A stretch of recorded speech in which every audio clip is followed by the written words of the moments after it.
Charlie.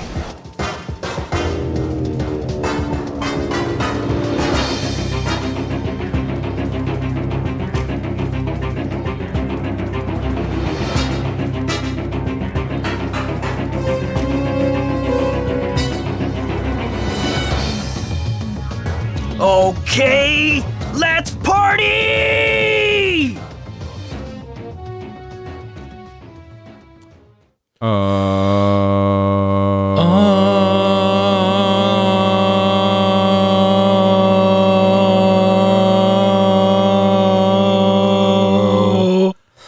Hello. Hello. I didn't need to do that. Just But I did. showing off at this point. Shut up. Len's out here like I already had him. Yeah, that kid's I already had him. And now he's oh shit, yeah, I just realized that comes out pretty soon, hey? What? Princess Peach game. Oh. Princess Peach Showtime. Oh, it's at the end of March. Oh. Looks cool though. The trailer I saw to me just made it seem like Princess Peach Odyssey. Yeah. It's kind of awesome. Yeah. I guess its gimmick is a little... Yeah, essentially. That, for sure. Here, I'll hold the controller while you fix your microphone stand.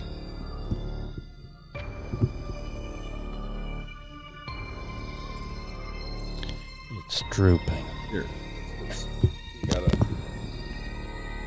There.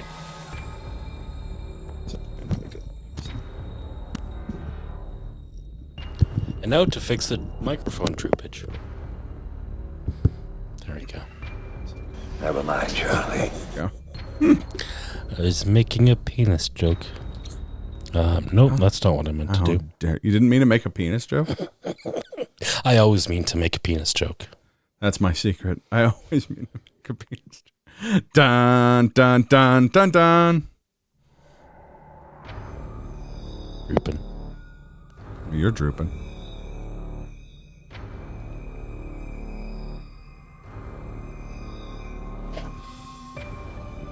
Glenn, what have you done to make it so much? I don't know. Now it's sideways. Yeah, you're sideways. On the microphone too. Never mind, Charlie. You were asking why you were like this, Never mind, Charlie. and I'm wondering the same thing. You know what I'm wondering? Yeah, and you're supposed to be dumpster diving for ham scraps, you six-piece chicken McNobody.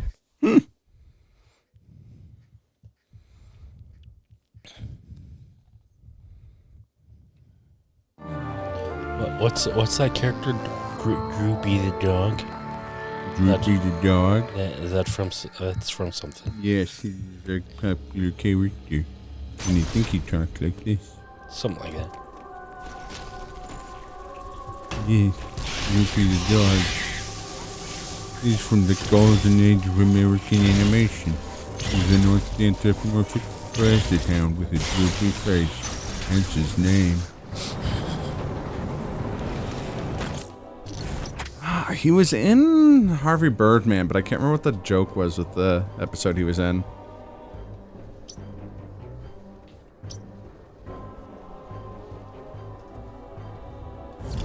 Oh, it was plastic surgery. He got Botox.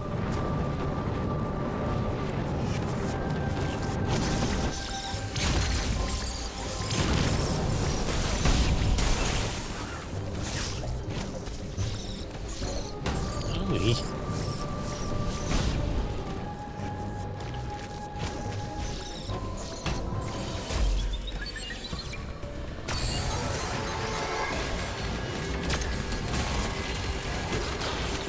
Well, this is unfortunate.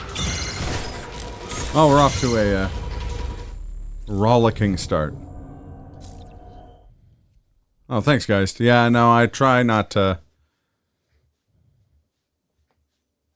I am not really one for hiatuses.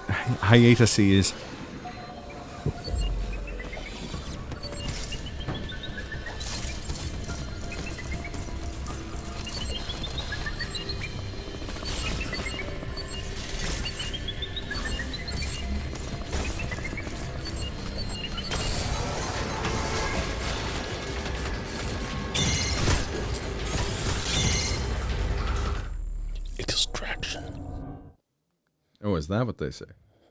That's what I said. Laugh out loud. I use that one to laugh. So how you doing, Geist? Hiatus. Hiatus. Hey, the plural of hiatus, everyone knows, is hamu hamu nuku apua. And I think it says pua'a. So the state fish of Hawaii is the reef triggerfish. Oh, yeah? But in the Hawaiian language, it is pronounced hamu hamu nuku nuku pua'a. It's funny, because it's like 30 letters. Hamu hamu nuku nuku pua'a. That's unfortunate. Yeah, I hadn't heard of it until... I think Simu Liu announced that he was doing a voice in it during the Game Awards. Memory serves, that's Stormgate, but looks cool. Hatsume Nick.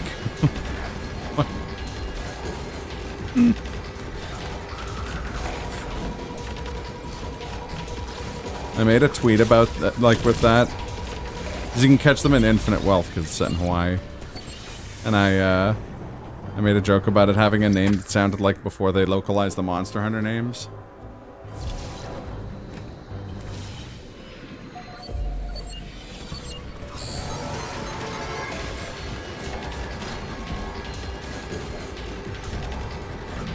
That's unfortunate.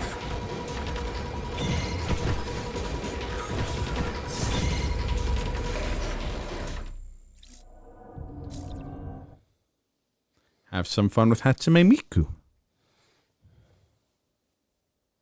One of the benefits of this product is you can make software, use the software as you like.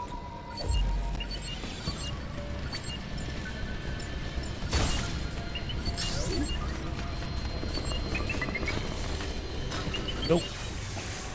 Hello! How's it going, Master?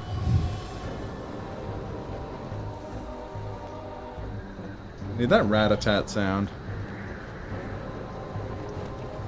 For a second, I thought Wyvern Master was stealing Mr. Patton's thing. Oh, doing that. No, Oh. It's all quite Wyvern is all like heyo, and Yeah. Mr. Patton's all like oh. It's yeah. completely different. Mr. Patton's always doing the like hacksaw Jim Duggan. Oh, as he like walks to the ring with the 2x4. Yes, although historically it has taken Glenn a few tries to get into the habit of countering them. Shit.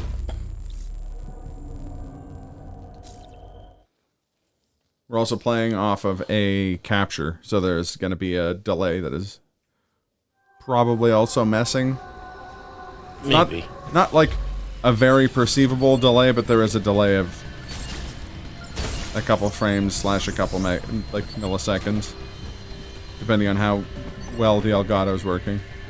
I kind of won the Silicon lottery with my Elgato, so it's a very low delay off of the capture, which is why I've never bothered setting up a display to like stream to it directly. But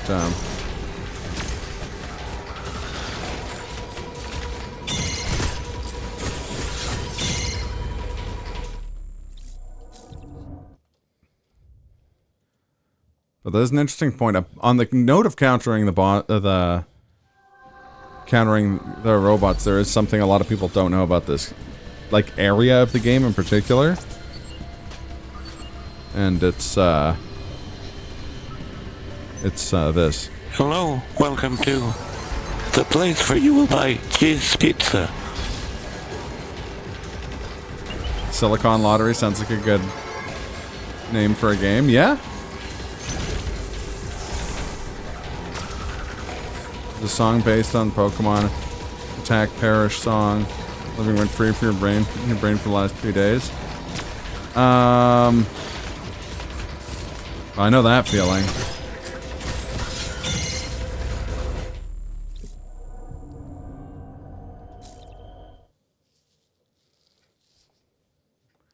trying to think what's been stuck in my head lately. I had Out of Touch by Hall & Oates stuck in my head for like half of the weekend. And it's funny, weirdly enough, I'd never known that song was Hall & Oates.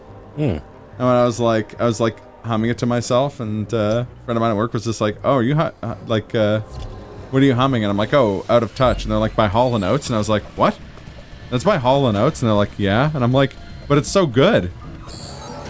And they're like, "You don't like Hall & Oates?" And I'm like, "No, I like Hall & Oates. I just I don't associate them with like really good music. Hall & Oates is like a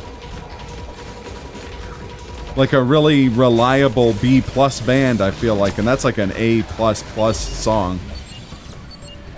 Making my dreams come true. I think it's more that I don't like associate them with like Out of Touch is such a like kind of new wavy, like synth heavy song, and I always associate them with like more traditional yacht rock, you know, sort of Huey Lewis sounding stuff.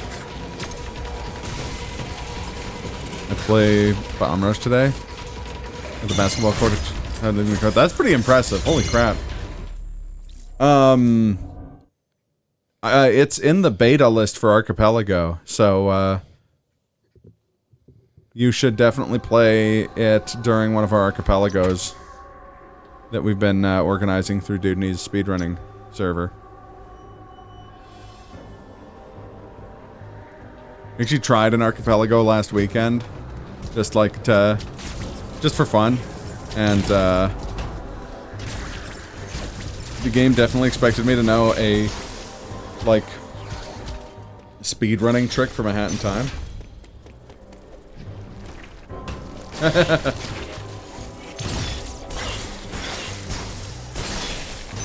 I gotta try the Final Fantasy Tactics Advance one.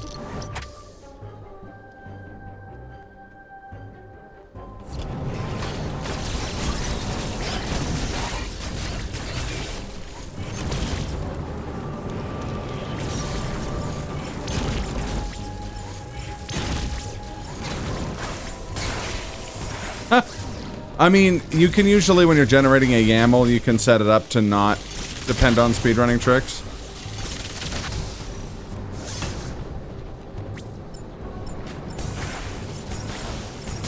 Don't get hit, cocklick. Don't get ads when they first tune in. Please stop the count. And Eve heard us talking about Bomber Cyberpunk and decided to come in like a pirate radio DJ.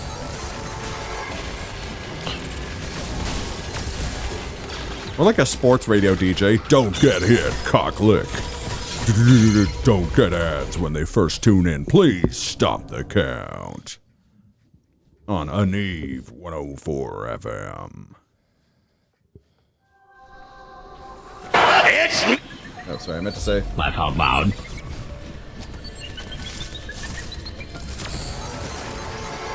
I'm glad.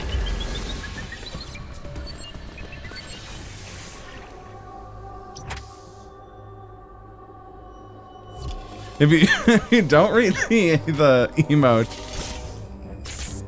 he roast you like Alexa. I mean, probably. After years and years of training, Dudeney's community successfully got an Eve to say "come gang." So next time you're thinking about giving up on anything, remember that.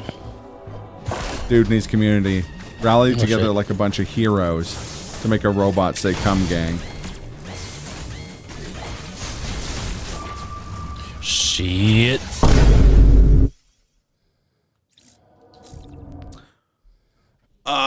I don't know if it's been years. Probably. Let's check. And Eve has been around for 3 years. Or two years and 2 months. So technically, yes.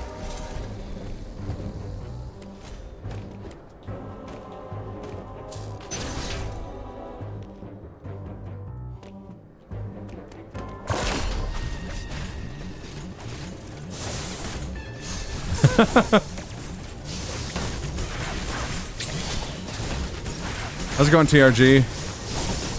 Who won the Super Bowl? It was tied. They're going into overtime when I stopped watching to get set up. Terrible? Oh, and Eve said a bad word. Was it cocklick? No. If you don't read the emote out loud, it sounds like it's part of like a heart or like a furniture store or like used car dealership thing. Don't get hit, don't get ads when they first tune in. Please stop the count here at Crazy and Eve's. House of Cars. Chiefs won? I didn't really have a horse in that race. I was kind of hoping for the 49ers. Just because someone else tying the Pates for most Super Bowls would be good. Anything that causes the Pates and their fans discomfort is cool with me.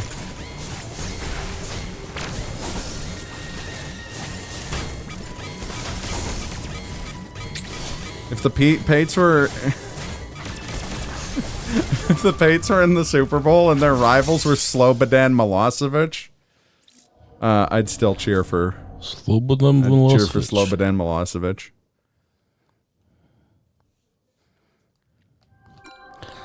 It's like one of those names you have to say with a certain accent. Oh, yeah. I mean, Slobodan Milosevic. Milosevic.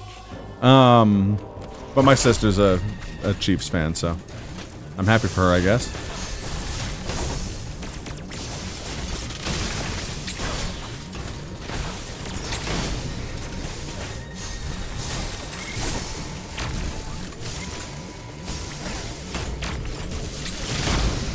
Oh, that makes me real happy. Brady will still have some records, though. He'll still be the NFL quarterback with the most cheating. So, that's good for him, you know.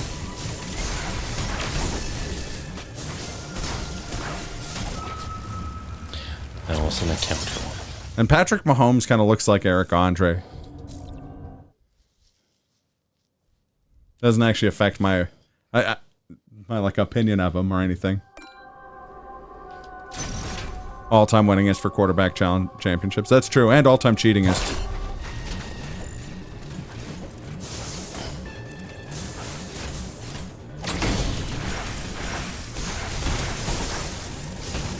It's somehow funnier that you could be like that much of a prodigy, that much of a goat, and also still be enough of a little bitch to cheat and then cry about it on national television. Oh, yeah. I completely acknowledge that the dude is a phenom. Like a real legit next level player in the sport. I'll just also always, sort of like how, whenever I think about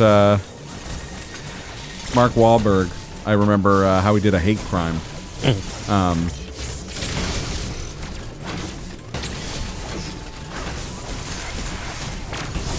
Do you think he still gets residuals from Good Vibration? Is that what it's called? Probably. Good Vibration. You know who doesn't get residuals from Good Vibration?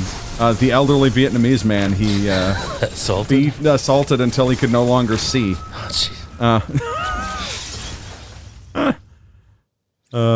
America's justice system works.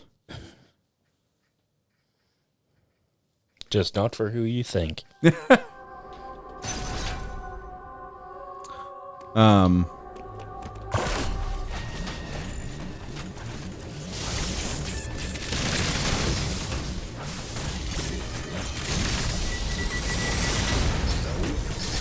Why don't I just do that every time?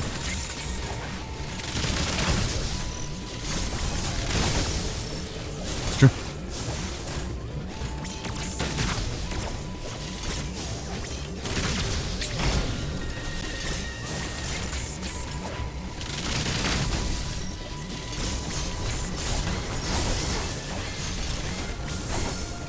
And multi-missile's so dope.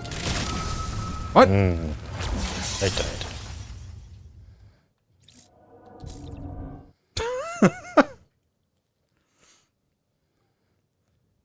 It's always funny when you look back at, like, older NFL players, and it's just like, oh, he was from an era where you could play for, like, a decade and a half and still have a functioning cerebellum.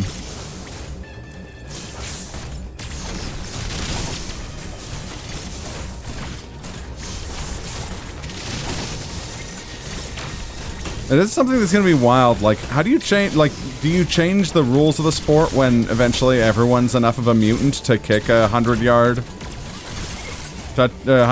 field goal? Or is the meta of it just gonna become, like, teams kick at each other?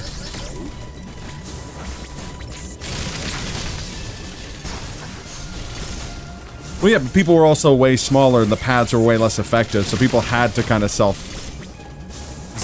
had to kind of temper themselves.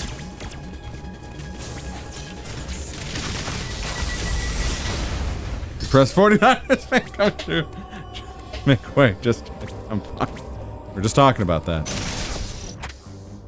It's sort of like how rugby players, you go and watch, like, I remember watching the World Cup of Rugby in, like, 2012-ish, 2011, and they had, like, a speech beforehand, and it was some, like, 85-year-old member of the All Blacks, and I was like, how do you play rugby and then live to be 85, and you're still, like, extremely eloquent? And then, like, the rest of the All Blacks came up and all gave, like, little, like, words of that year, all came up and, like, gave words of encouragement. They're all, like, well-spoken and, like, alive. And it's like, oh, they don't wear pads. You can't just, like, yeet yourself at, like, 15 kilometers per hour in a spear position into someone's chest without pads. You'll just die, you know? So people don't do that, and as a result, you don't get anywhere near the level of the CTE they used to have. As the kicking meta becomes strong enough, basketball players will just be recruited for football. Niners, because the Saints just picked up Clint Kubiak as any coming off 49ers. That's fair. Space jump. Love them Saints. How you been, Super? What's new with you? Don't want the Chiefs to lose. They shouldn't have even been playing today. The NFL's rigged. Yeah, the Chiefs. The Chiefs are weird. And Samus can beat the kicking meta. See, I want the kicking meta for one reason. When I would play Madden with my friends, I didn't know what any of the, like, NFL versions of plays were because I grew up with, like, CFL rules.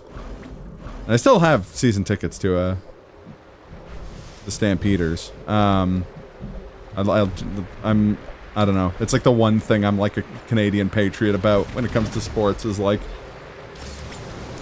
Actually, I'm kind of a Canadian patriot in a bunch of shit when it comes to sports. But I like Canadian football. I 100% get why people don't, or some people don't, and stuff like that.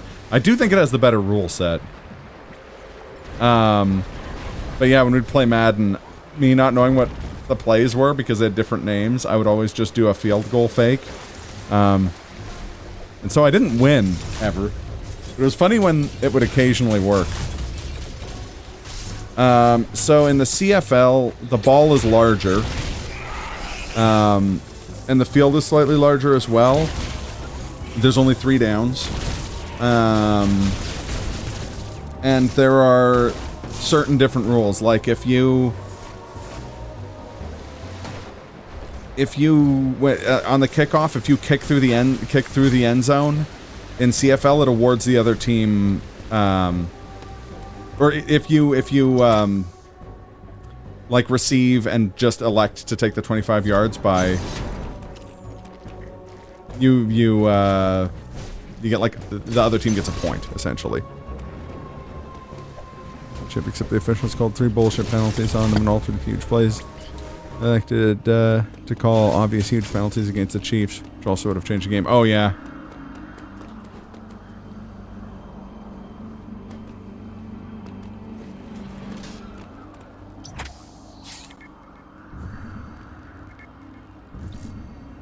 Also, well, the ball just has to break the plane of the end zone. In the CFL, you need to walk with both your legs into the end zone while carrying the ball. It's a terrible rule. Actually, scores end up being much higher, because the lower down count means that there's more, what's it called? Possession is broken up a lot more frequently. and plays. There's a lot more passing plays. You're starting to see that in the NFL a lot, anyways, because just that's the way the meta of the NFL has been shifting. For a long time, the NFL was just one team rushes, another team rushes. There'd be like 4 passing plays per game. It was interminable, but feel like someone's needed a thought bubble in that waiting scene. Just have like shower thoughts whenever she's on the train. She's just like, they call them fingers, but I don't see him doing any fingering.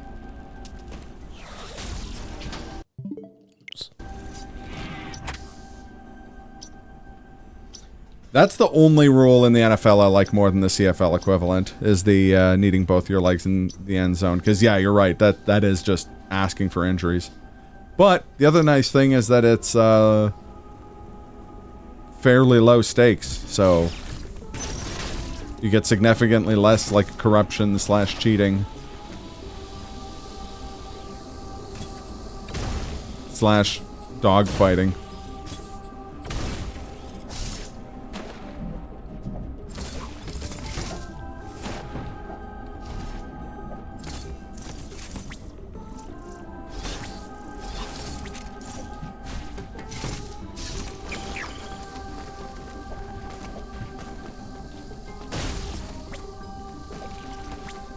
So like watching like WHL or AHL hockey, where it's like the stakes are low enough that like teams where people watch hockey can sometimes win, instead of it being like Las Vegas versus Columbus for the NHL, or like Las Vegas versus Tampa Bay, and it's like these are 2 places where people have like Googled what hockey is. I mean, I guess in Las Vegas's case, at least there's like tourists.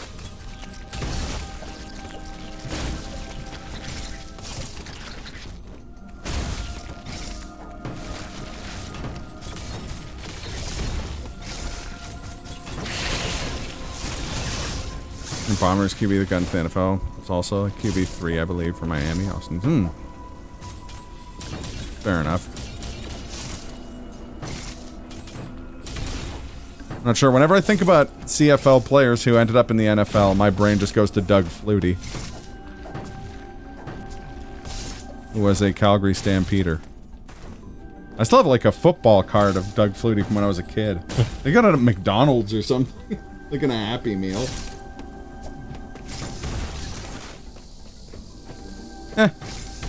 I enjoy it.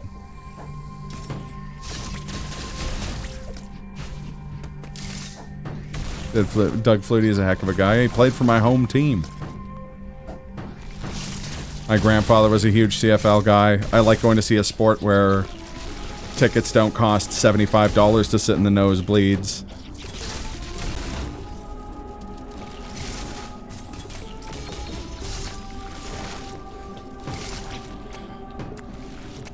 My grandfather too was a big Stampeders. I knew that actually. It's been going, had been going to the games before, like season ticket holders were like officially a thing. Yeah, yeah. Before like they had a stadium. Yeah. When they were playing out of like like collegiate ones and stuff. So he's since passed now, but I think it was his last birthday before he passed. He had turned 90. Yeah. And somehow he managed to get an announcer on TV to, you know, give a shout out to him. And the announcer guy said he has had season tickets since the, what was it, 70? Well, it's probably 19. Oh yeah, probably even before that. Yeah, like the 50s or the. And of course, my grandfather, in typical fashion, said, "Oh, they didn't even have season passes then." Yeah, yeah.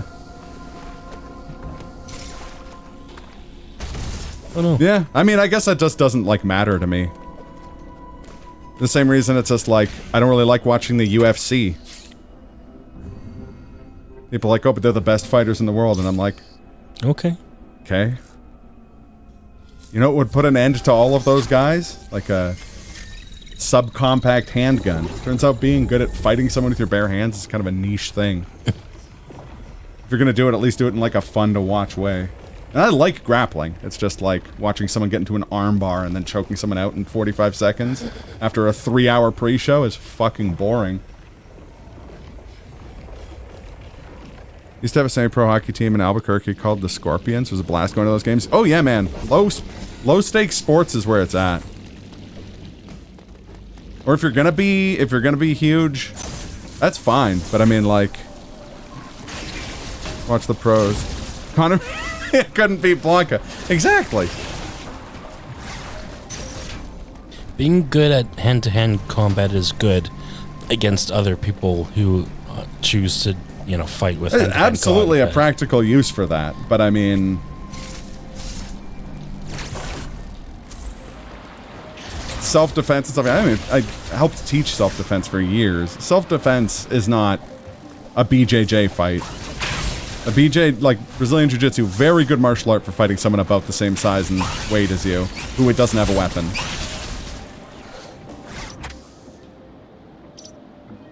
If a trained in MMA tries to attack me, I'm simply gonna your hands are deadly weapons. Especially when they're holding deadly weapons. I would simply shoot Khabib, man whose name I can't pronounce the last name of. Skill issue. No.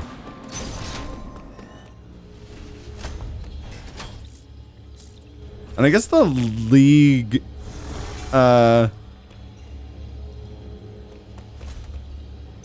absolute legends, says the legend himself, dude me. The absolute ledge, the goat. Love you, man. Hope you're doing well.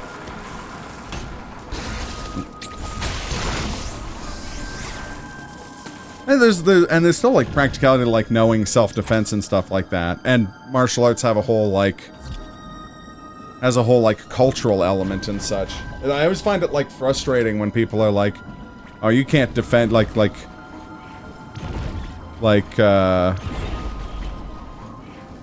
about like the impracticality of like, I don't know, kung fu or something like that. It's just like there's a reason to know, like there's a history and a background and a health element and all sorts of other stuff.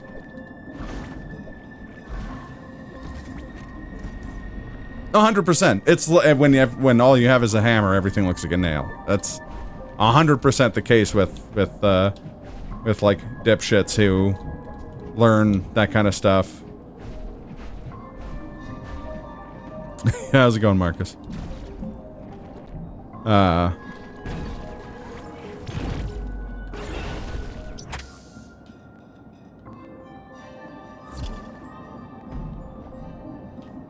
Well, yeah, and I mean, if that's like your main thing is self-defense, then yeah, you're also probably not learning like what we think of as a martial art. If you're learning self-defense, you're learning something like Krav Maga or how to use a Kubaton, something along those lines.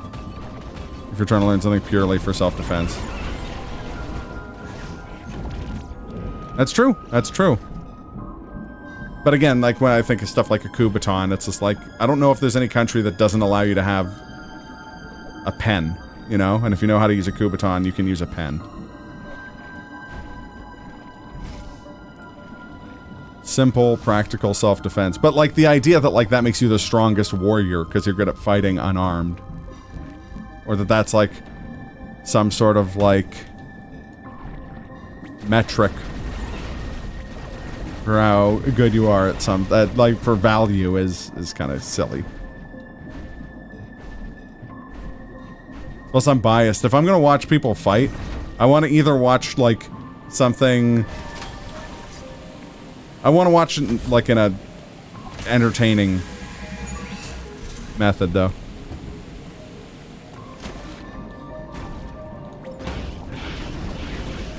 That's true. That's true.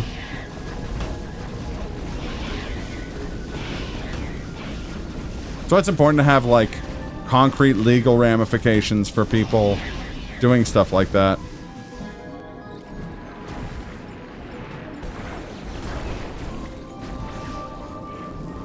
There's always people who get, like, angry when you talk about, like, excessive force, but it's like, yeah, no, but I mean, like, it exists for a reason.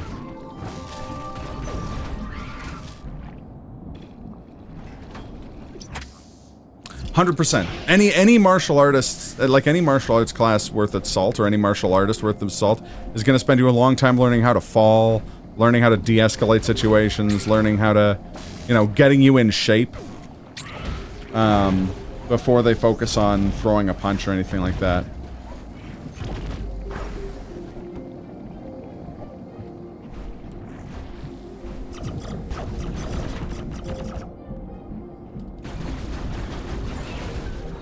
Yeah.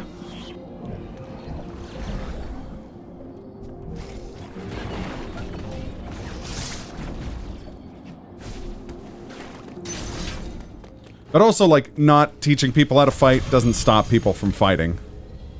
The UK does not have, like, a higher than average level of people taking martial arts classes. And people in the UK are beating the shit out of each other constantly.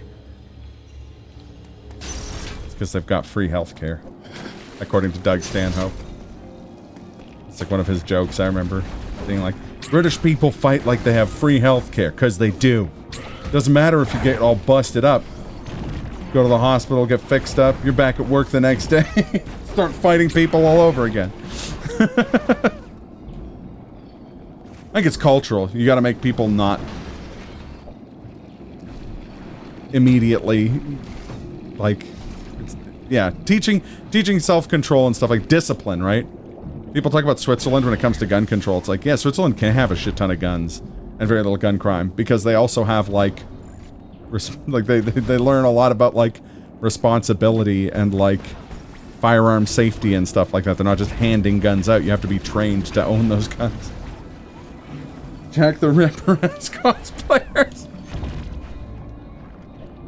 Who chooses non-violent kung fu that was born built to be non-violent. Oh, and there's lots of cases like that. Capoeira's like that. I have relatives who took capoeira for years, and it was awesome. It's functionally a dance, but you learn a lot about, like, body control. It's an excellent workout. They got a lot of free dinner at Brazilian restaurants, which is its own reward.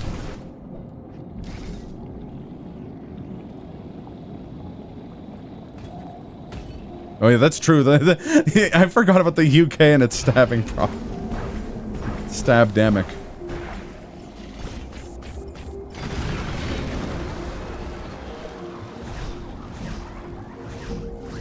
People out here on the streets of the UK doing rekkas to each other.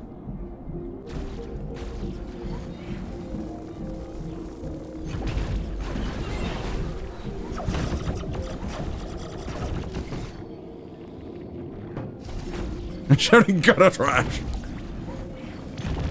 Oh man. That's when you know you're fucked. You're in the UK and you bump into someone at the bar and you just hear them go, cross counter! And then you're like, oh fuck. Just get gutter trashed.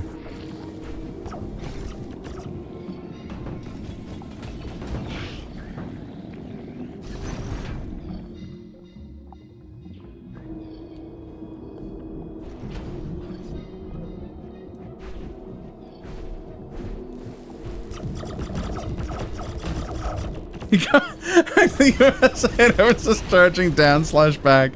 Yeah. I like the idea that, like, you know, there's that meme where it's like, oh, Brazilian people can double jump. I like the idea that, like, Americans are charge characters. It's in their nature.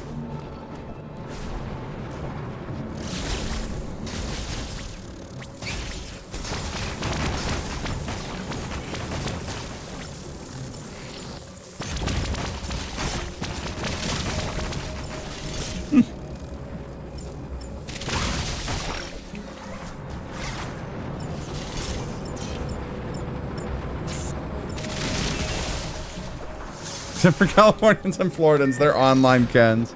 It's true.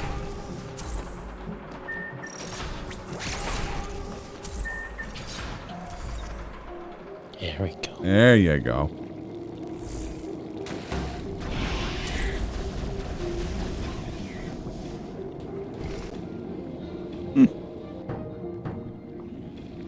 I will say,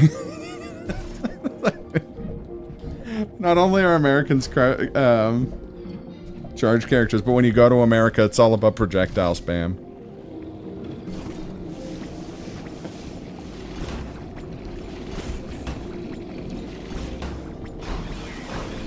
You like this? Yeah.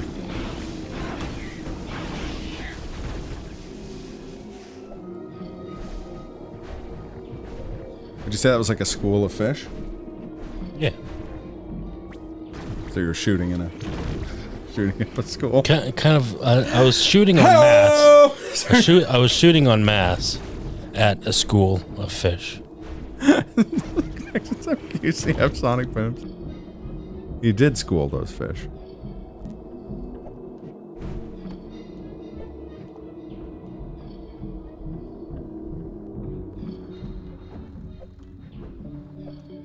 And we're canceled. I stole that from, I think it was an internet comment etiquette video where he was like, he was talking about a news story where like a guy in Florida designed a Glock to fire accurately underwater to kill scorpion fish. And the top comment was someone being like, who told America that fish swim in schools?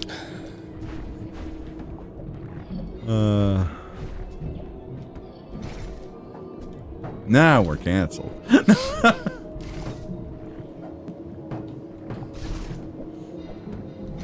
I like me some dark humor now and then. Yeah.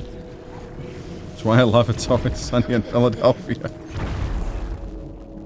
You know, because of the implication.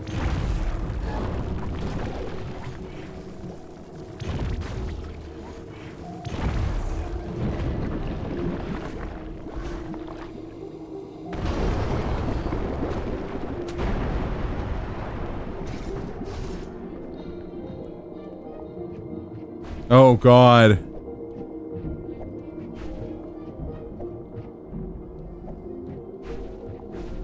Now what's that like? I'm sort of in a similar situation. There's like a Simpsons shitposting group that was like made by people. There was like a schism in Simpsons shitposting where there was one admin who would just constantly make memes about like himself and like weird specific interests of his, and then like a huge number of people split off from the original Simpsons shitposting.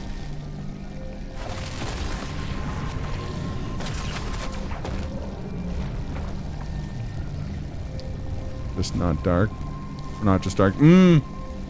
Yeah, actually yeah, that would look really good. If you put like a very like low lighting like texture in those, so it looks like you can see like kind of what they're made out of. My son lost his mind fighting in Camera Down, Siren Wake Up, and Lumbridge Original. That's the Aniv I know.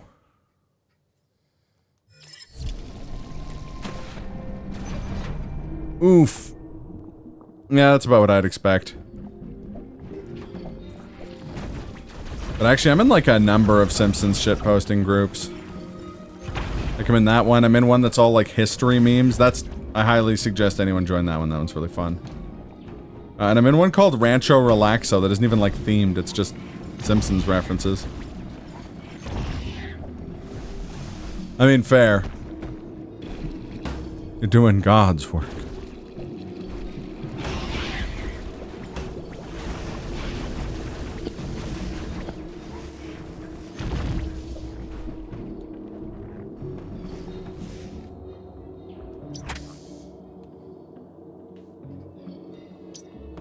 Yeah, I've finished Bardish. I've been on the last dungeon of Bardish since like 2023.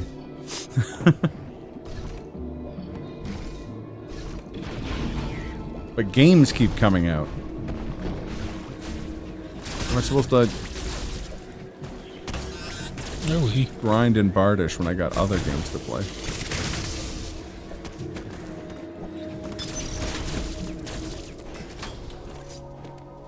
Cheese pizza.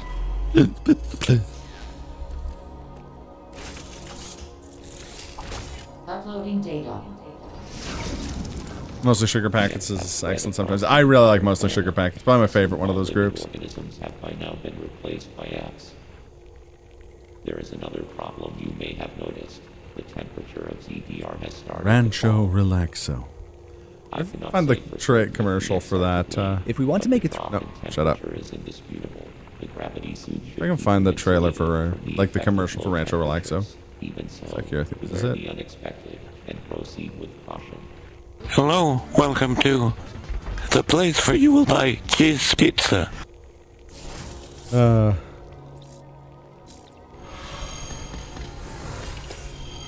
Yes.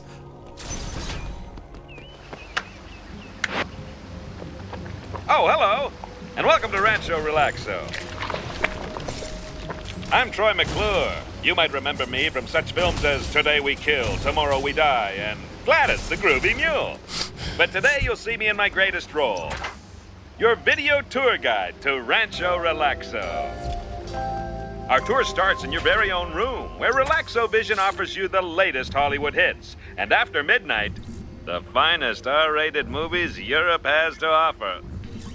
Ooh la la. Today's selections are... Thelma and Louise, The Happy Little Elves Meet Fuzzy Snuggleduck, and The Erotic Awakening of S. Chef Rodrigo, what are you up to? A taste for yourself, Troy. Mm-hmm. That can't be good for me. It tastes too good. That's where you're wrong, Troy. This whole pot is only 14 calories. Oh, Troy Gregory, where have you been all my life? Feeling tense? Then just push 9 on your phone. Then the pound sign. Then 483. We'll do the rest.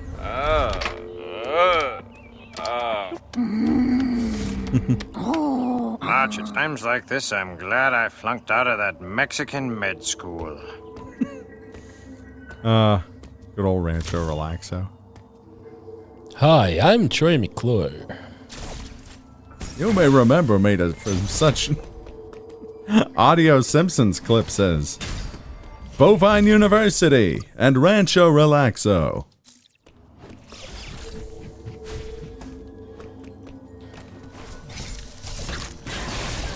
I'm Troy McClure. You may recognize me from the such tragedies as being killed by my wife. That was Oh too far. no!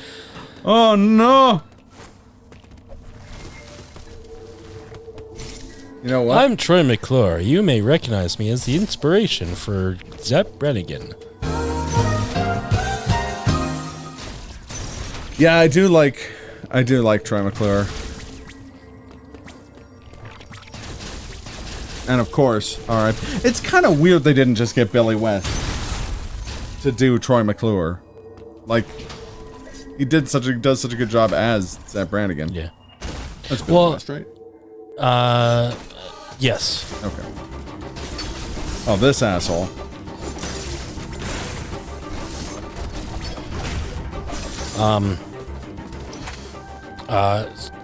Before I focus my brain on this, I just want to finish my thought. Mm-hmm. I think I did hear that Phil Hartman was supposed to be, Yeah, yeah, I've heard that as well. He was supposed to be Zapp Brannigan. but then the tragedy happened, and then and so they got Billy West to. Yeah. Thanks, Andy Dick. No. Ouch. My favorite Troy McClure joint was Andre the Giant. We hardly knew ye.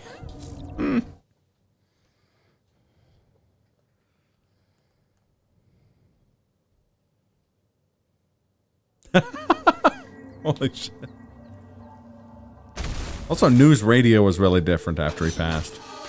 I can't think what. No. The news radio was great. So weird watching it now and seeing like larval Joe Rogan on it.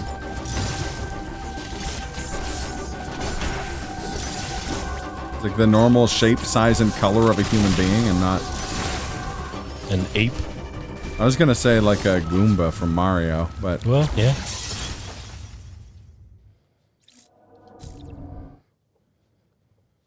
no, I just want to see like Goomba Rogan interviewing Bowser. Bowser's like, it's basically just pesky plumbers. And he's like, wow, Yeah, do you have a clip for that? Bowser, have you ever done DMT?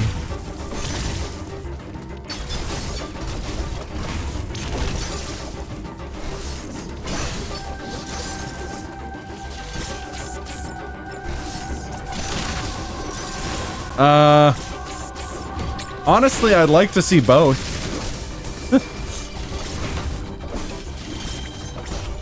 It'd be so much weed, yeah.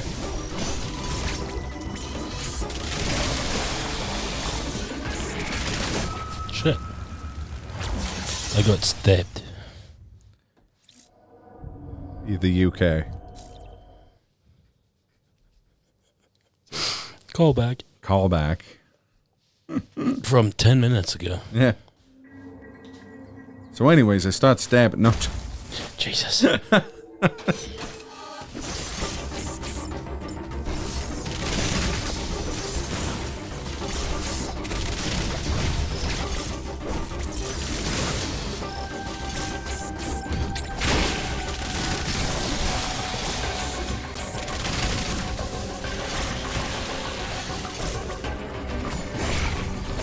I've got the perfect,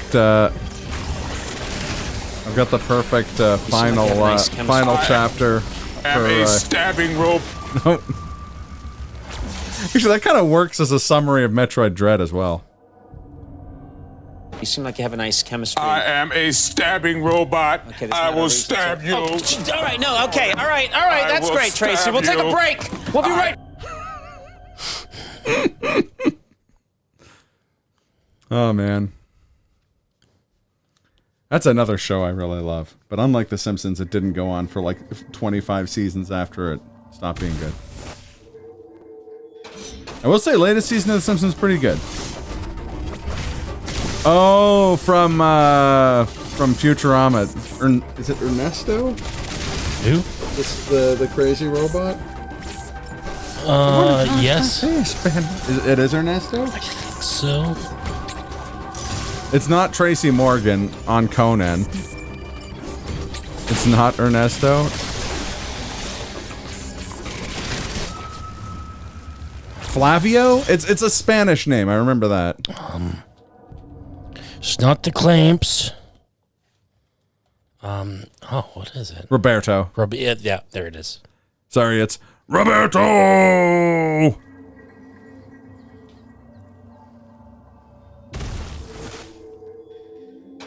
Ernesto sounded right because, like, it had the O at the end. Yeah. Well, it's a Latin name. Roberto!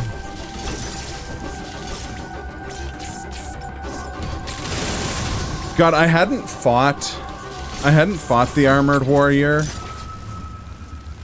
before seeing the donkey video of Sekiro, and when he falls off and goes, Robert! And he's like, what the fuck is Robert? And it is one of my favorite donkey moments. Mostly because I was just as confused as him.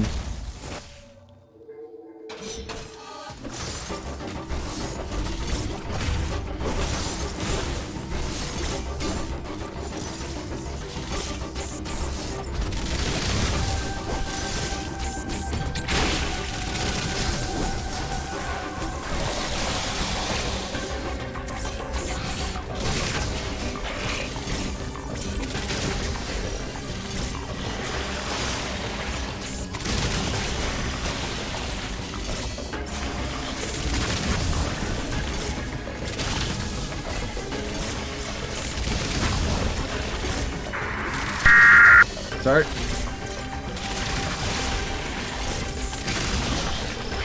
Is there a multi-world for Sekiro, or did I just confuse that with you can cast playing co-op? There is no multi-world. I fucking wish there was a multi-world.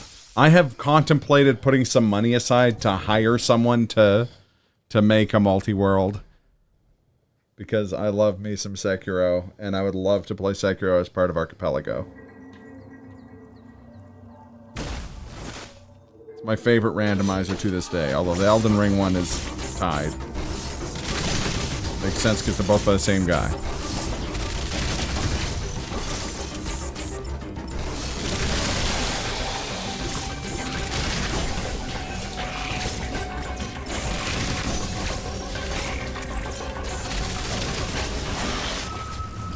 What?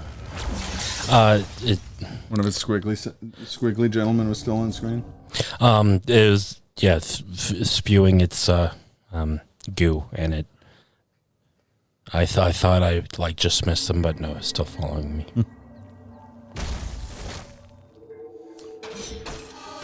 I mean, I think multi-worlds are fairly, like, they're not that complicated. It's just a matter of, like, scripting and probably, like, Java. I think you probably need to do that in. It needs to be, like, a web-based application.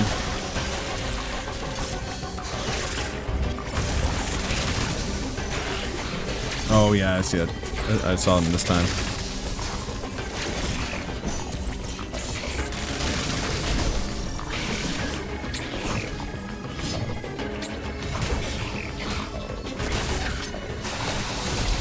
There we go. Yeah, get dunked on. Bitch.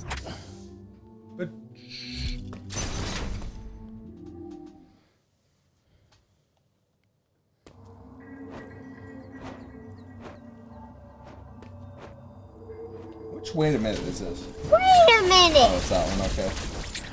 I have two different sounds on my soundboard called wait a minute, and one of them is that one. The other one's the Samurai Cop one. Really? This one. Hey, wait a minute. I want to talk to you.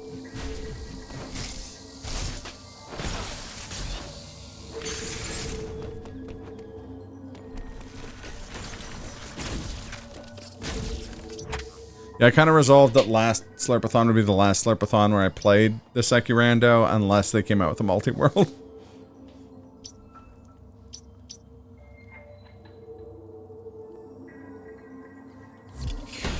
But the fifth Matt has been working on the Elden Ring randomizer instead, which makes sense. That's the new-ish hotness.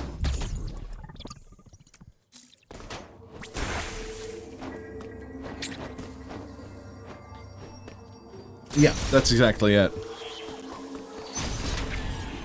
But I imagine if you're already good at, like, coding logic, that it wouldn't be especially difficult to expand the logic you have.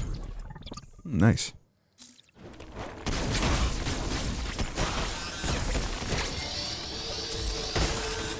Oof.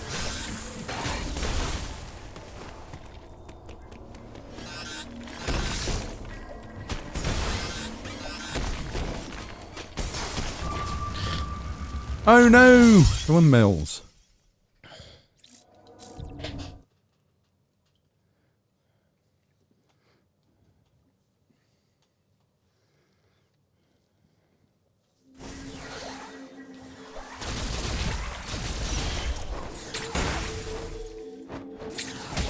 That'd be rad. Super unknown. That's sort of how you can do that with Archipelago. You can, I remember we were playing an Archipelago at GDQ, and I was playing Donkey Kong Country 3. Why? It was only Donkey Kong Country in the list of games for Archipelago. Which makes sense because it's a lot more like open world than the other Donkey Kong Country games because of the like boat upgrades and stuff.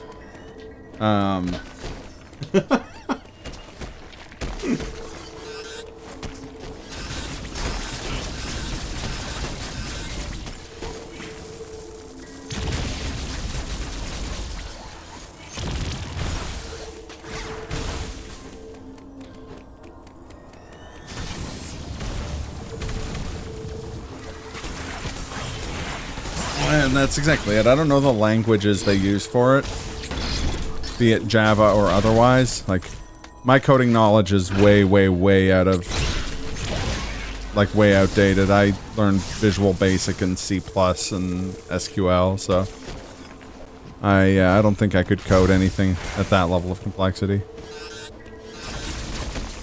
And almost all of the coders I know have real jobs.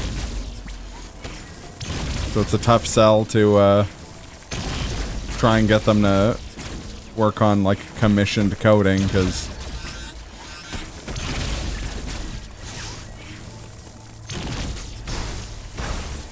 like, I can't pay them the amount you'd want to pay A little bit of the bubbly. How's it going, Dudney? Welcome back, my friend. Can we get a shout out for Mr. Dudney?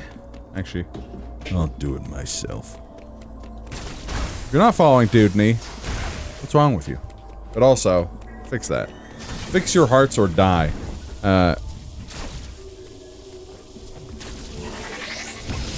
thank you, TRG. Dudney Blessed got rated by the best. What were you playing today? I saw the convenience store. Huh. Yeah, this you do, TRG. Was that one of those, like, micro-horror games? Like the ones that all look like they were made on PS1 by that one guy?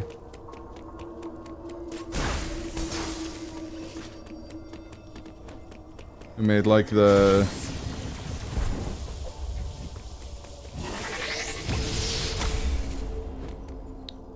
Is there a way to do that when I'm in Morph Ball? Speed booster? Yeah. Now all my brain is thinking is like, we use boost ball, and I'm like, is that even in this game? No. No. Oh god, Granny was so fucking good. Holy shit. There we go. Hey, there you go. It's cool when you do that, you kind of do a little bit of a...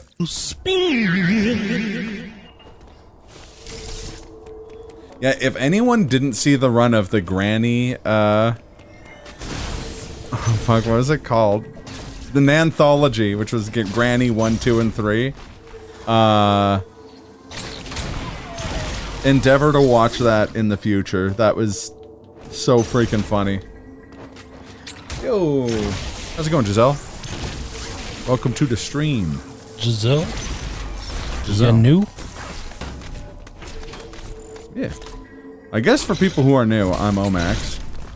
This is Ottoman Empire, aka Glenn. Yes. On the actual controls today. Yes. This is ending a 2-week hiatus. I have not been streaming in a hot minute. A hot second. Yeah.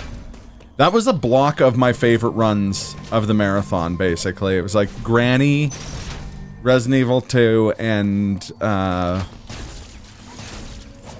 Bloodstained, Ritual of the Night. All fantastic. Right on, right on. Any friend of Dudney's a friend of mine. Dudney is a fine gentleman. Yeah, same. Horror and awful block are my blocks of choice. If there's a Mega Man block, I like that too. Fucking goober. You're the best goober I know.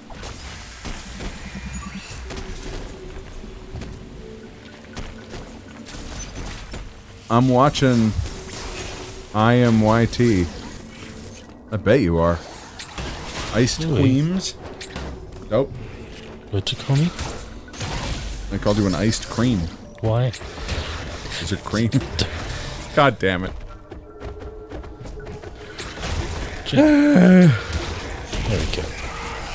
You ever start saying something, and then, like, the part of your brain that isn't completely decayed by, like, worms eating it is like... No, don't do it! Yeah. I wish an Eternal Enigma had been the Silent Hill runner. Love that guy's energy.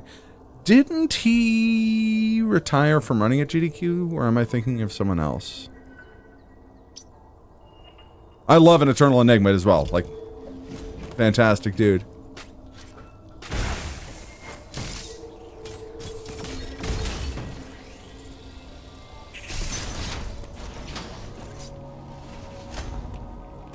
Cheese pizza. Uploading data. I think he... I could be wrong, but I believe last year... Grand Pooh Bear? This area, my thinking was that that he'd said that he was retiring as a runner, but that he was going to still do commentary and host and stuff at GDQ. But I could be thinking of someone else. Pat. Yeah. MatPat did all those runs at GDQ. but I made that joke because he's no longer doing videos, but he's doing behind the scenes stuff. The central Oh, I see what you mean. Yeah. activated in Catarus I make it funny. physically blocking the routing of thermal energy. I suspect a powerful X is involved. You must annihilate it. Return here after solving the problem. The cooling has prevented you from exploring this area. There must be a vital ability hidden somewhere here.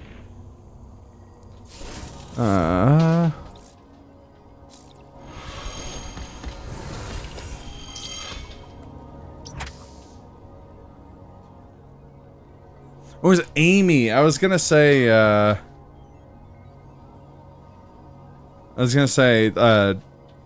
was one year where Dan Olson ran a game at GDQ, and it was very surreal seeing Dan Olson doing a GDQ run. And it was of Amy, like a god-awful game.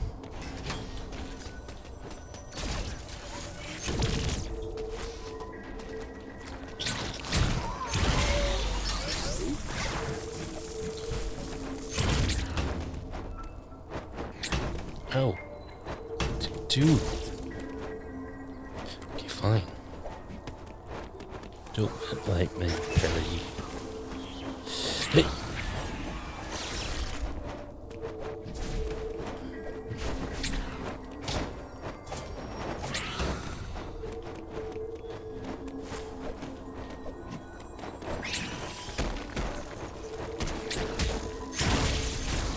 His name was solid too. He said he had his moment in the sun. Gain more of a following. He'll never gain more of a following from GDQ again. Just want to not take someone else's spot. That is really, that's really cool.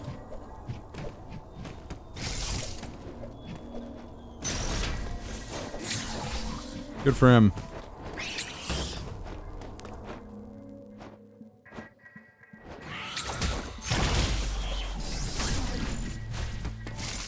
Oh, I love Metroidvanias.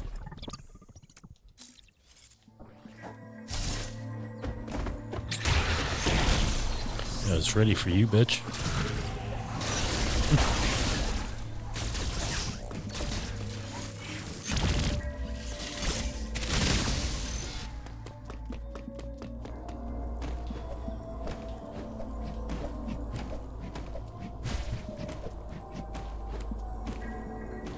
Still need to see Dan Olson's, not his most recent video, but the one before that. Oh geez, what was the one before that? This is financial advice? I think so. What about like meme stocks? I think so. Sounds quite good. Cat Link 202, she's... It's nice when you find a streamer from GDQ. That's how I found out about Grand Pooh Bear, Eternal Enigma, Covert Muffin, nice. Bobby, Brian Otto, Cat Link. Yeah, I agreed 100%.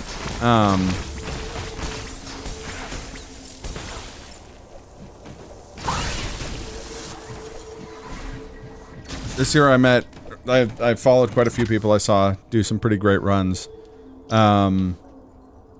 Infinite Mystery, who has been doing runs for ages, like, or at least has been at GDQ for ages, and did a Ninja Gaiden for the Game Gear.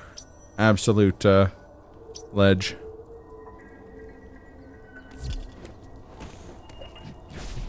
Also, that's very fair, Dudney. That man's moved literally across Canada. When I started following Bach, I think he was still based in PEI.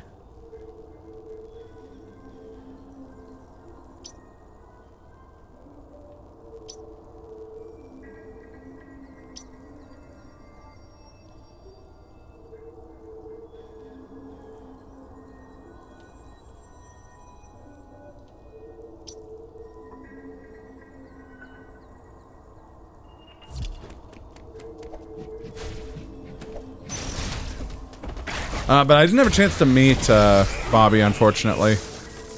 Bobby and Froob. Oh, Froob's another guy I found through JDQ.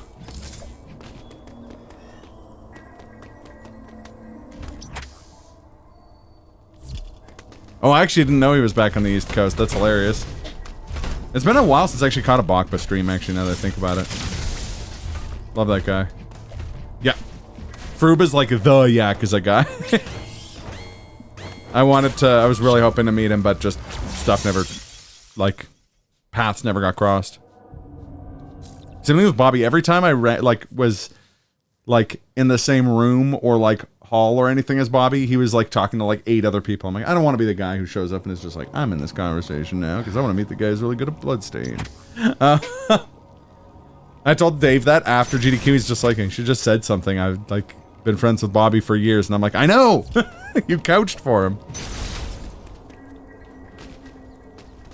Don't think you'd want to meet any of them? Everyone's cool. Everyone's just normal people. That's kind of what I learned.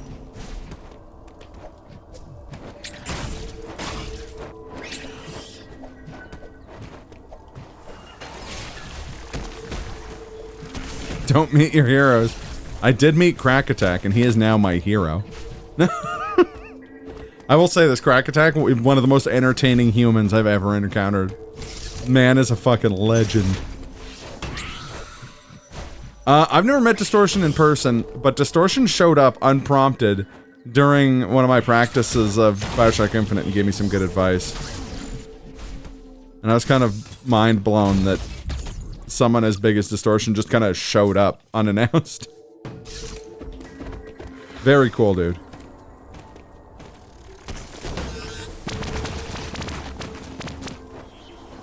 Ah.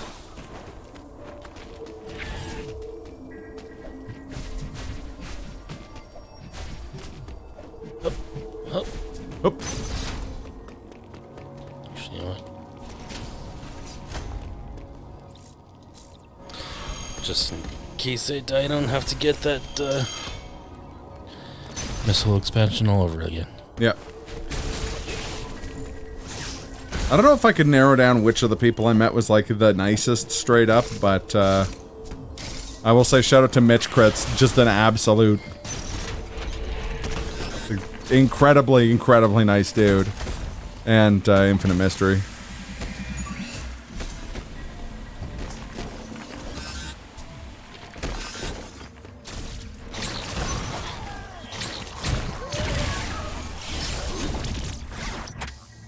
Yeah, that's fair. I found Mitch Kritz from trying to learn how to do... I told him that too, and I saw him. It was like, it was a little bit before his Elden Ring run, and I walked by him, and I was just like, yo, Mitch Kritz.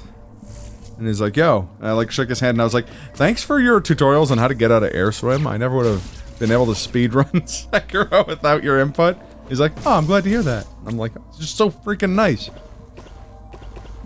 Like Souls Royalty, though, him and Aggie, yeah. I've had a lot more interactions with Aggie, because Aggie's raided me twice? 3 times, I think?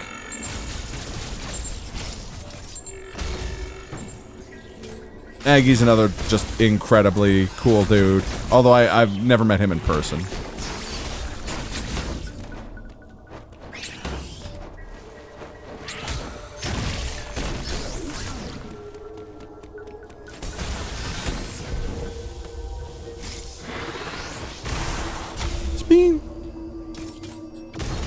Funny story there. Uh-oh. Huh. Waiting to hear this allegedly funny story. No, I'm joking. You gonna be able to get out here? Oh, okay, never mind. I thought the speed booster from Rick might have come back. It did cross my mind for a second there. But there was one here and that's gone, so.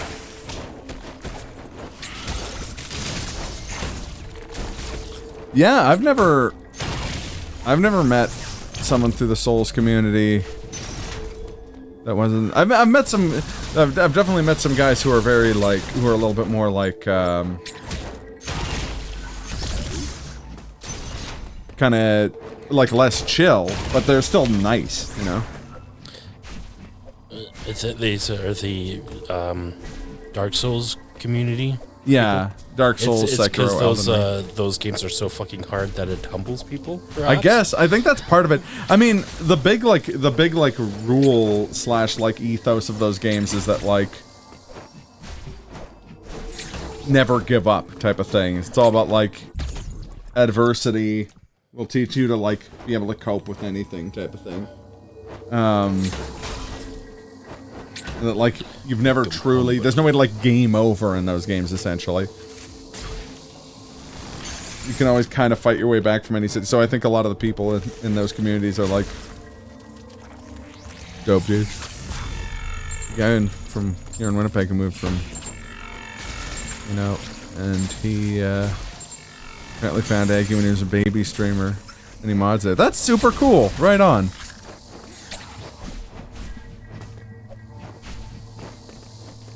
Oh, sorry.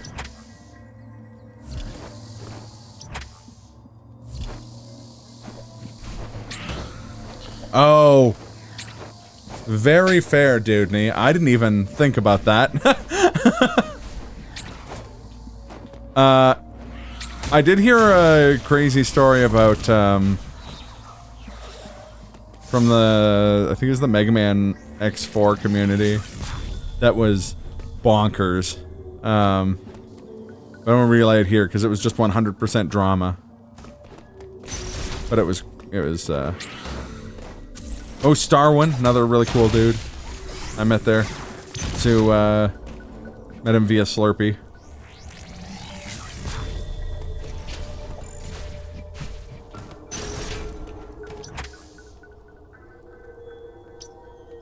I was learning the Final Fantasy VII Remake Integrate, the, like, intermission speedrun when I was out there in the practice room. And I met a lot of cool people just from, like, playing a game in the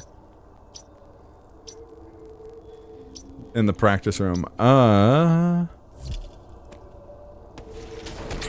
don't remember Dragon Blitz.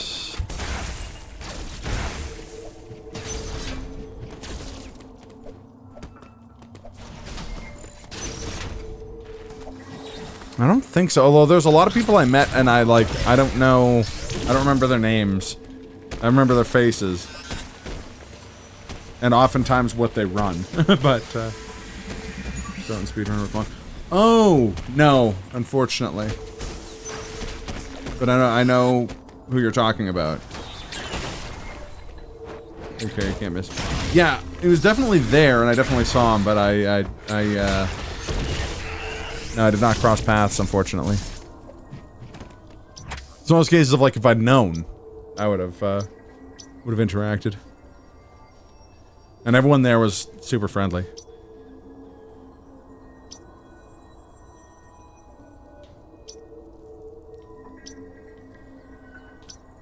I had an elevator ride with Spike Vegeta and determined that that guy doesn't have an off switch. I say that lovingly. He was just like the same kind of like charismatic boisterousness that I'm used to that guy having, just like during an elevator ride, which was pretty funny. Yeah, heck yeah. When you go, let me know. We can room. We'll split a room. Oh yeah, dude, he's just a genuinely very like a genuinely charismatic dude.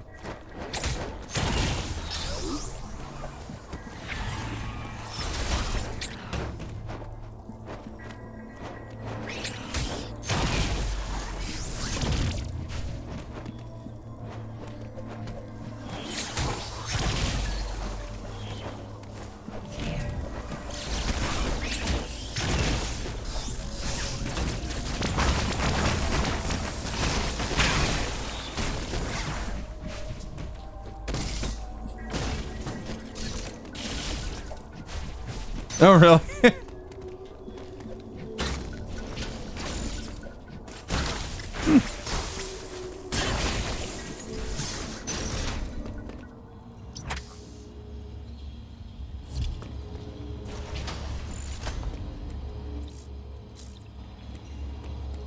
Oh, man. Now I'm in my brain being like, do I have the PTO I would need to take time off to go to SGDQ? I don't think I'm going to be able to this year. Hey, maybe next year. I don't know. That was one of the few things I had to complain about. No swordfish run this year. Any swordfish run is the highlight of the GDQ that it's in.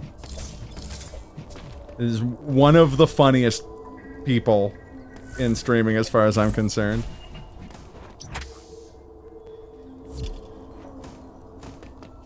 In part because he just streams like weird Japanese kusoges, but he's also the reason me and Brofar found out about the greatest game ever.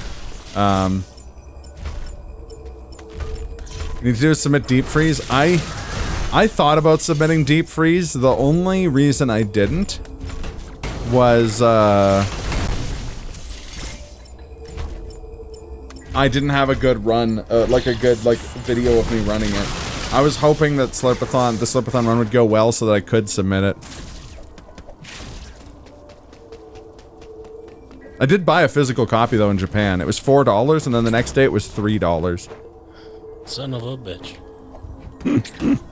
I'm choosing to believe that me buying it lowered the demand for it, and so it's $3 now to account for the lowered demand.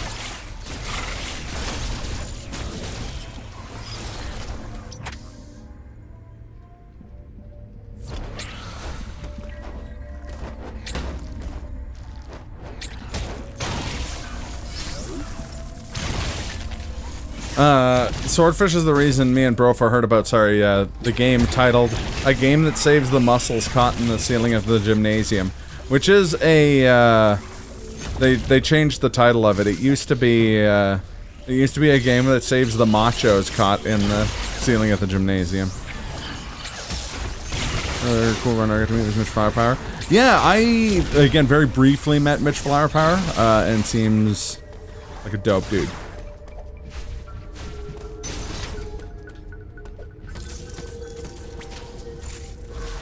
Oh, Japan. To this day, they don't know what a bagel is. Bagel.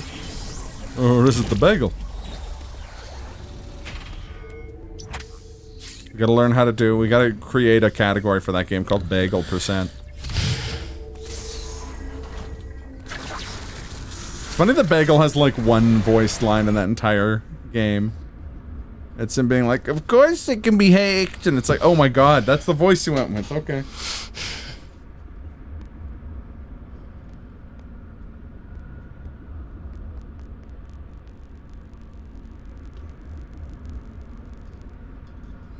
I don't know if you could do the baby is in captivity. The galaxy is at peace. The relay run for Persona 5. Persona 5's gotten somewhat fast.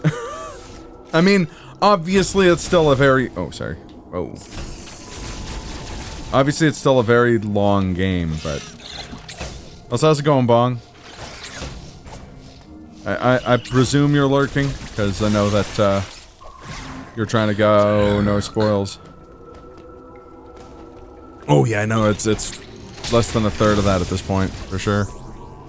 Let me see.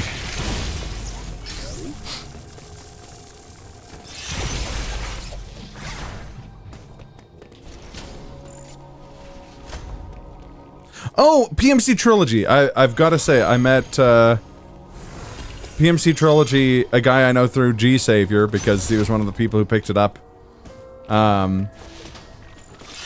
And he had it as a backup run at GDQ, and I ran into him, and it was awesome. Very, very friendly guy.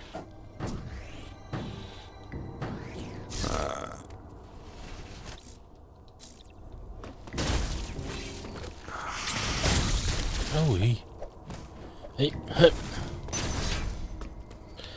Yeah, true ending is still like 15 hours. Maybe it's Royal. I think Royal is a lot faster.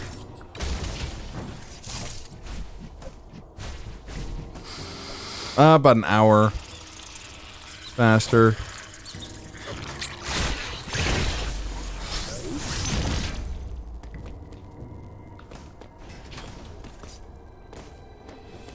I thought they got it down to like 8 hours.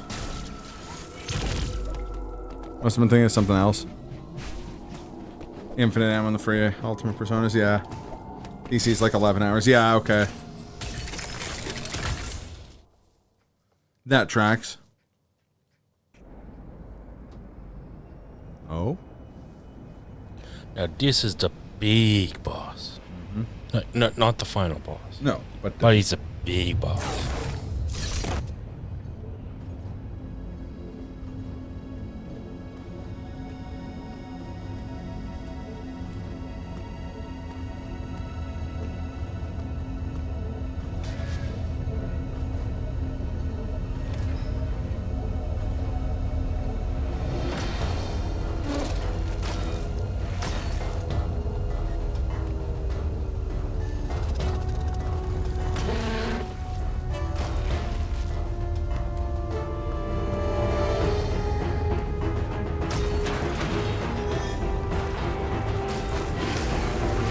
Yes! That suit color purple with the yellow highlights, yeah. Classic gravity suit. Experiment 57. What's this guy's name again? Yes.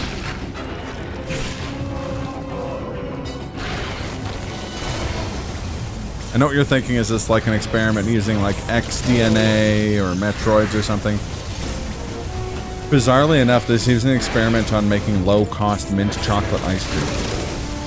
I don't know how they ended up, but this is the end result, but...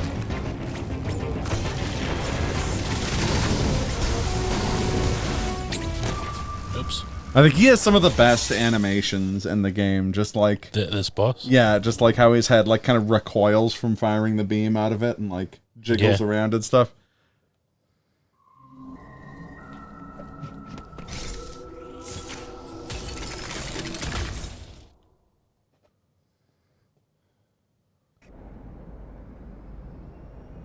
Yeah, Royal's way shorter. Now that I think about it, Royal's way shorter, but it also adds another dungeon. Like...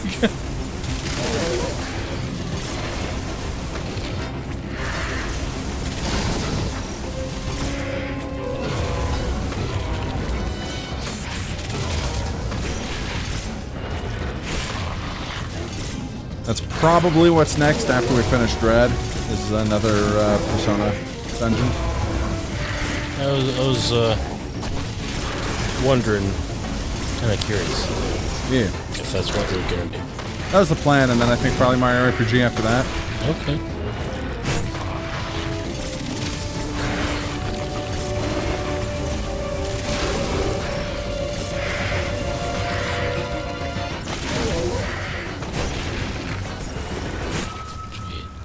Oh, this boss is gonna take a sec.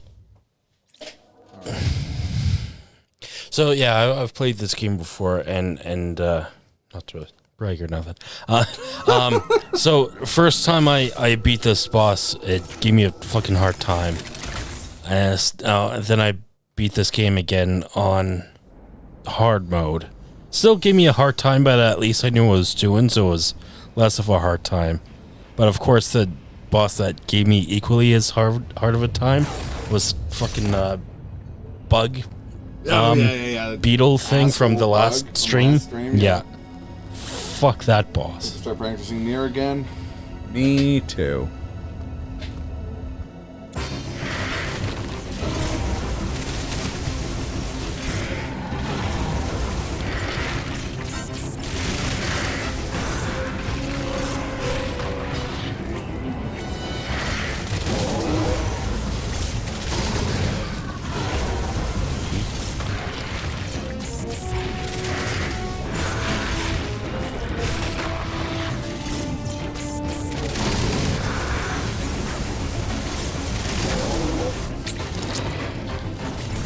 Yeah, my real goal when it comes to GDQ, have one more game and more than one game in your funny horror game to submit this year. Heck yeah, I love it.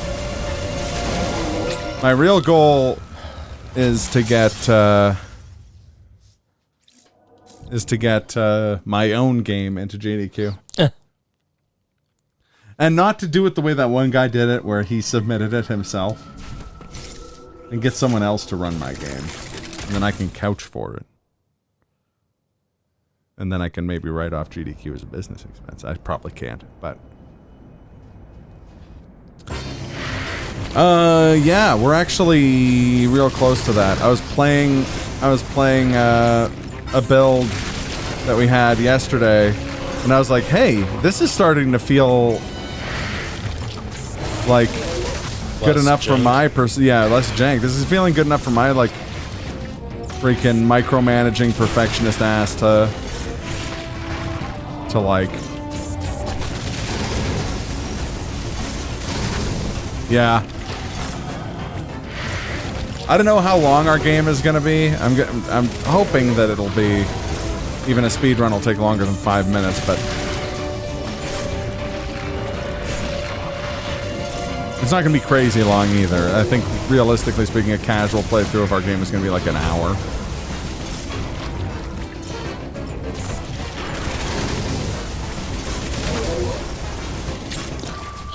Oh.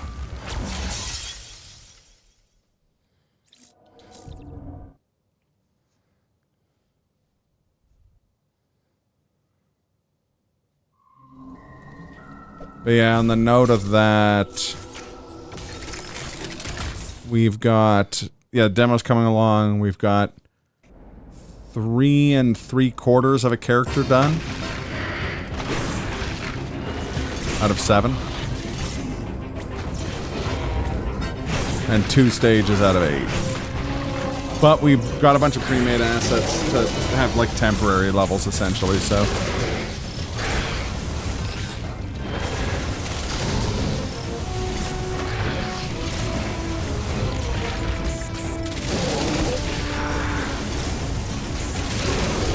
Yeah, this is true. Also... Ho! How's it going, Tony?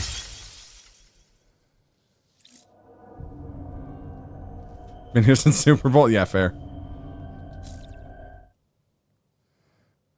Oh, sorry. That's a tradition. Whenever Mr. Patton shows up in the chat, we do the Hacksaw Jim Duggan. Oh!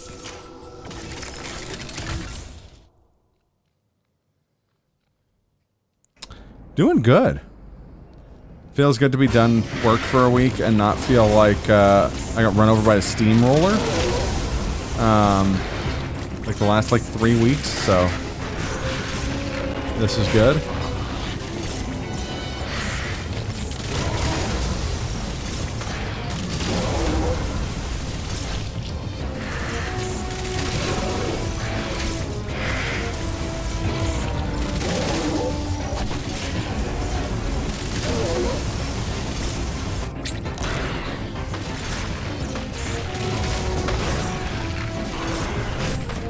I've also been contemplating learning some longer speed runs to maybe submit something to Really Longathon, because Really Longathon's cool. Also, speaking of cool, that shit's rad.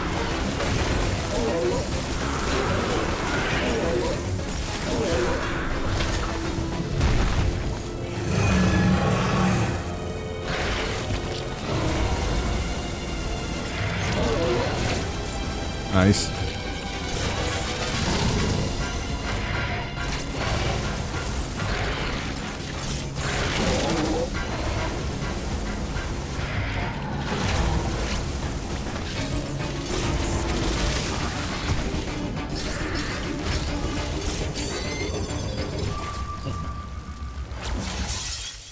Wasn't paying attention to what hit me.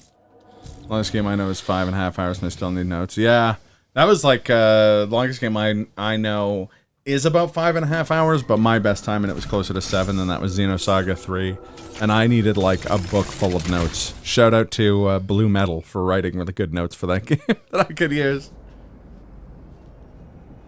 Also, shout out to the sound effect of people saying, Erda Kaiser, which I heard about 8 billion times learning that speedrun.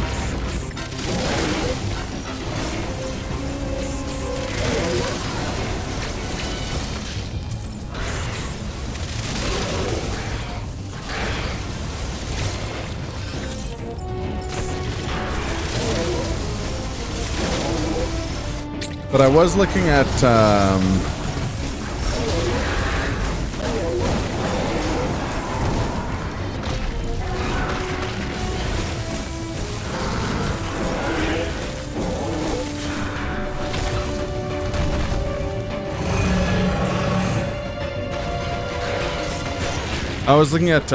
One Piece Odyssey, which is like 6 hours. Also because I've been on like the One Piece kick of kicks.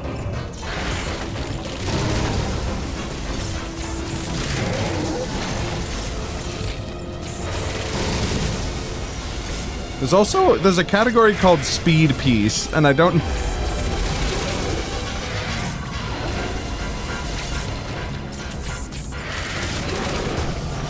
I don't know what Speed Piece is.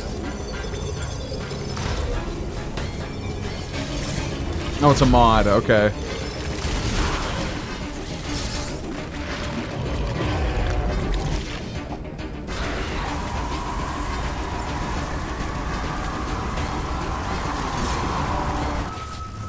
Ooh. Your calf muscle just got 100% bolshed.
Terrible NES game and pick that up for Awful Block.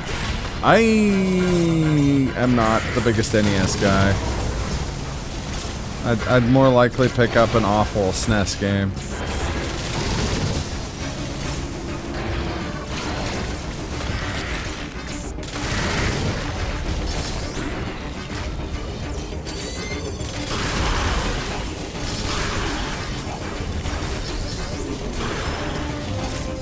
Yeah.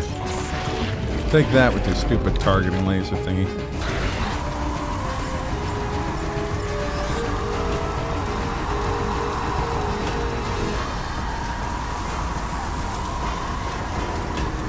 Oh, that sucks.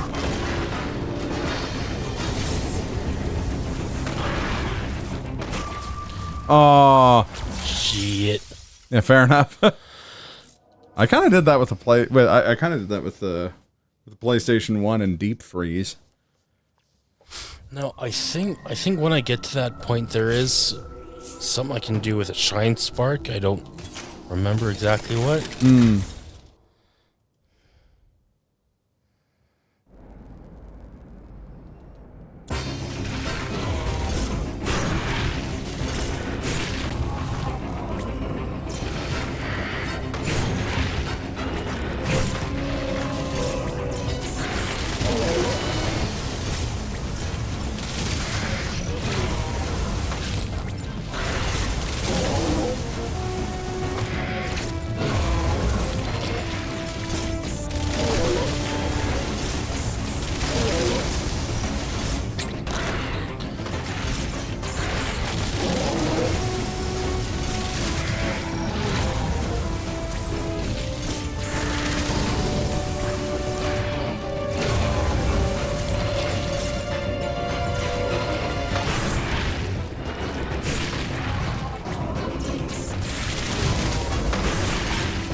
How are you supposed to jump those ones?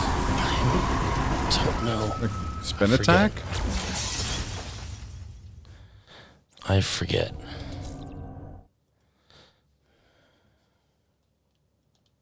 Well, instead of forgetting, try remembering, okay? Was this fucking amateur hour? I climb the wall. Wait, why do we build the wall? My children. My children.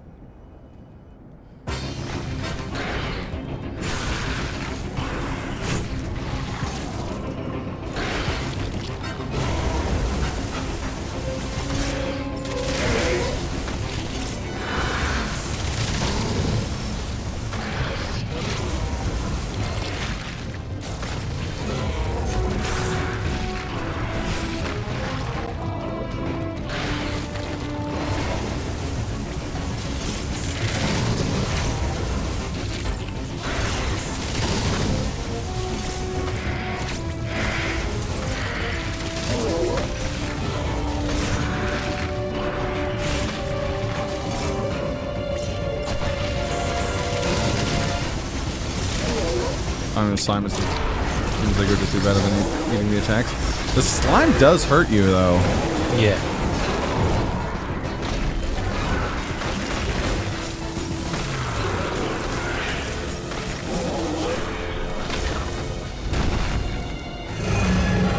Might be worth trying, though.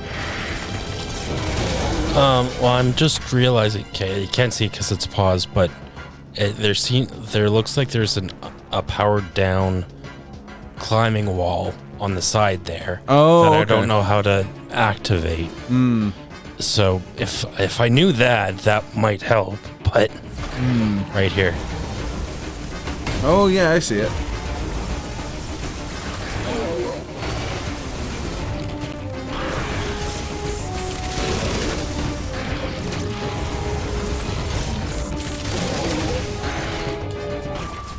Maybe he just gets powered on while he's doing the move. Maybe. Might be worth looking at. Unless it just comes on after the fight altogether. Yeah, it's like a way of getting out of the arena. Which would also be a very Metroid thing to do.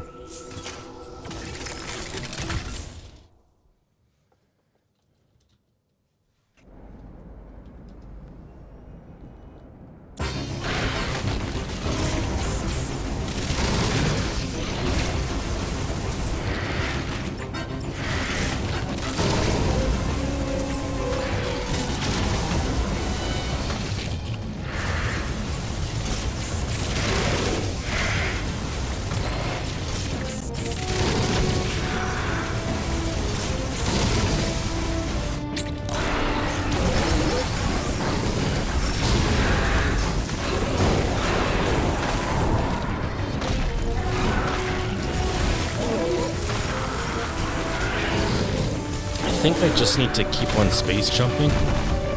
Oh, could be.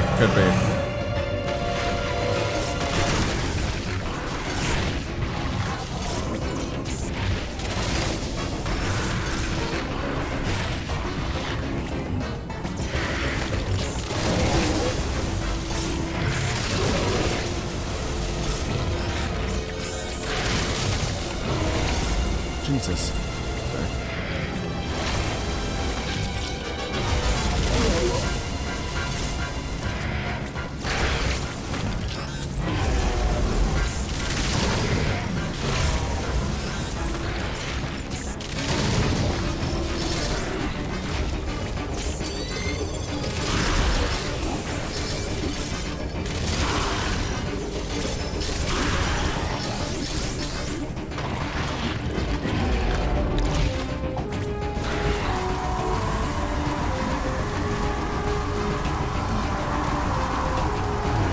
Treat it like, what do you call it?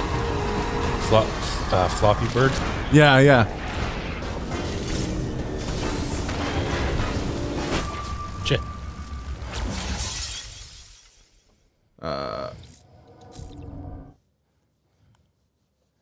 Mission failed. We'll get them next time.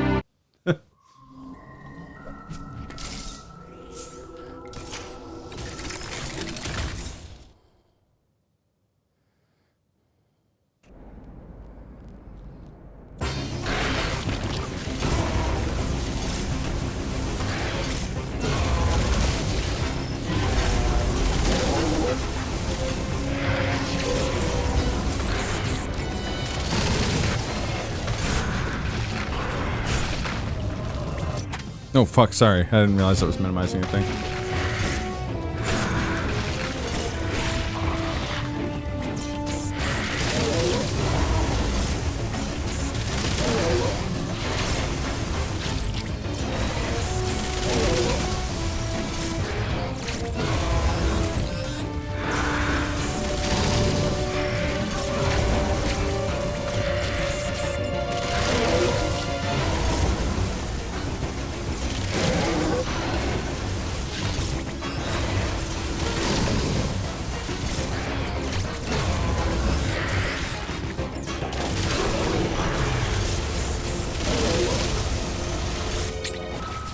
Ah.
Didn't mess him up.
That's right. Forgot about the double swipe.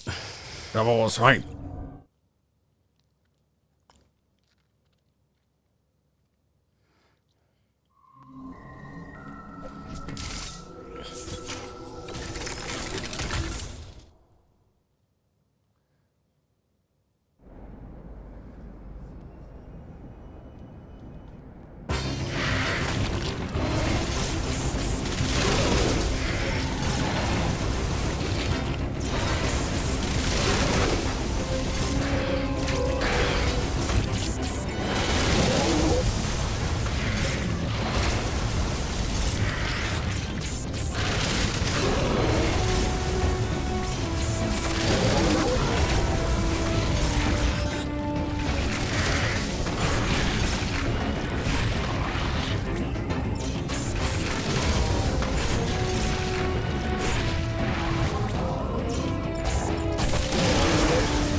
Gonna take you for a ride.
Oh.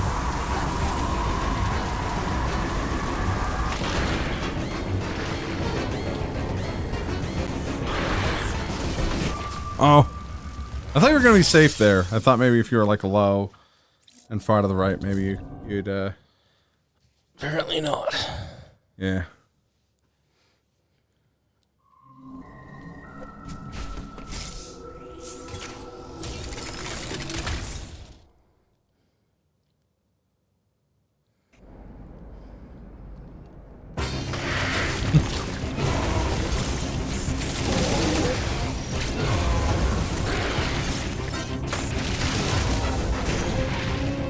Double swank.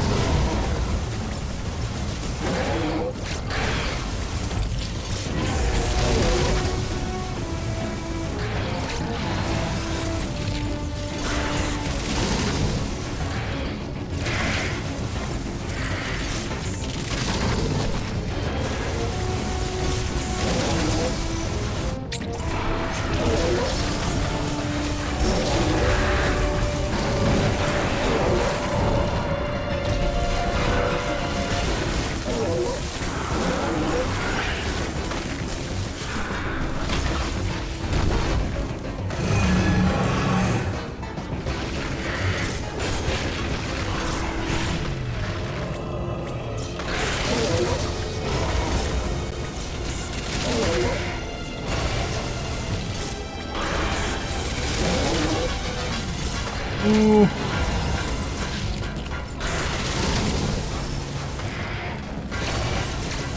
Nice, nice.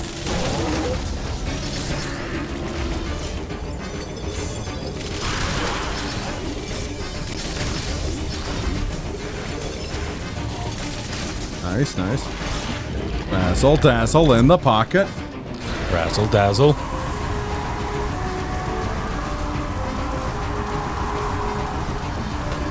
Aw.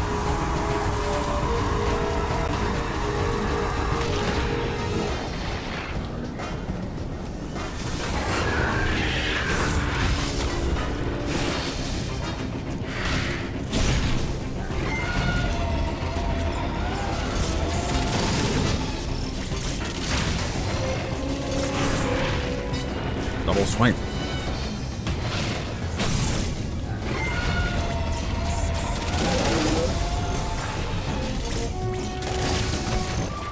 No! Just fucking grazed him. Yeah.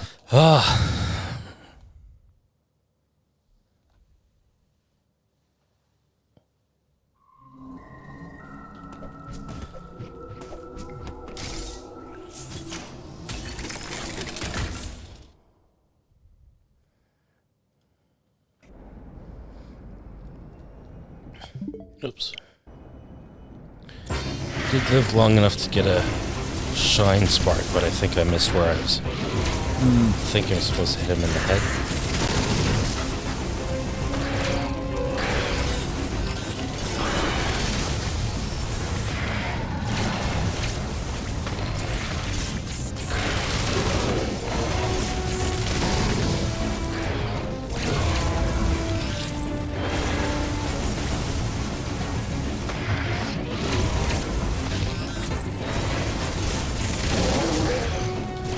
You got this, Glenn. Habib and your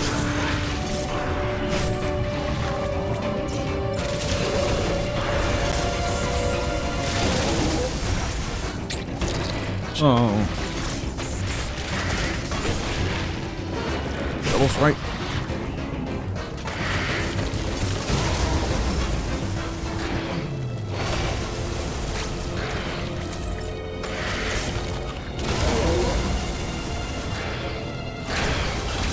It's not a good run this time. Nah. You can't all be winners. You got this. You still have 19 health. There it is. You no longer have 19 health.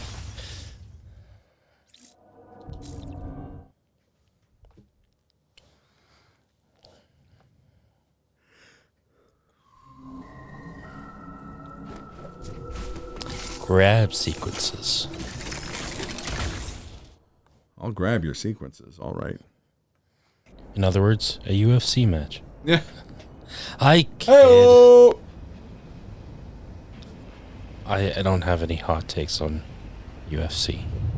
He says that now. I meant the stream ends. He's gonna be all about talking about John Jones and Khabib. Oh, first off, to know who those people are. Yeah. Ask my Facebook feed, apparently. The algorithm on there is just like, oh yeah, you just want to hear about UFC, right? And I'm like, no. They're like, we're still gonna just fill your feed with it.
What? He did not appear to be in the, like, range of that attack from my eyeballs. My eyeballs don't lie balls.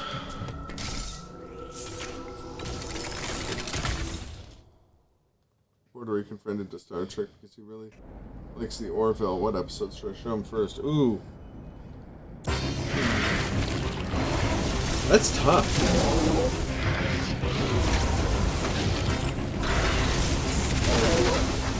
The Measure of a Man? The Measure of a Man, I think, really solid.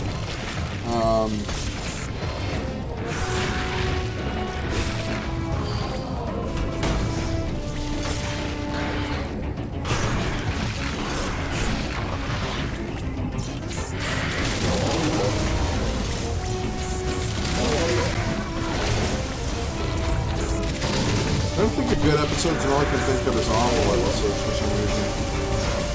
Just the way my brain is wired.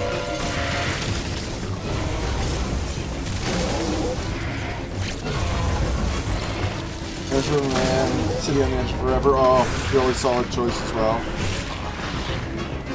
Is the Orville still going on? If so.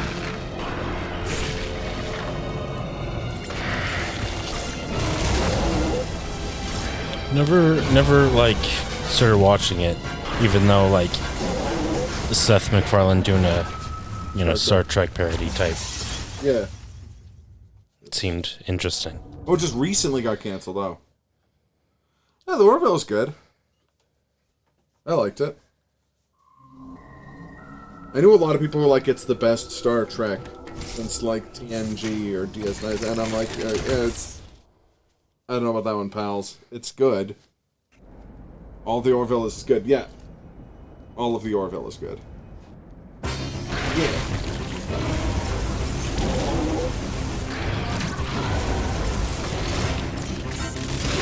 It's like Wish.com Star Trek, yeah.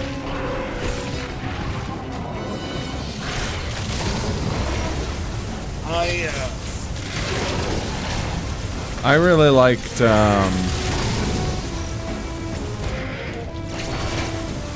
Slash really like Lower Decks. Took a little while to kind of find its own voice, but when it did, I really enjoyed it.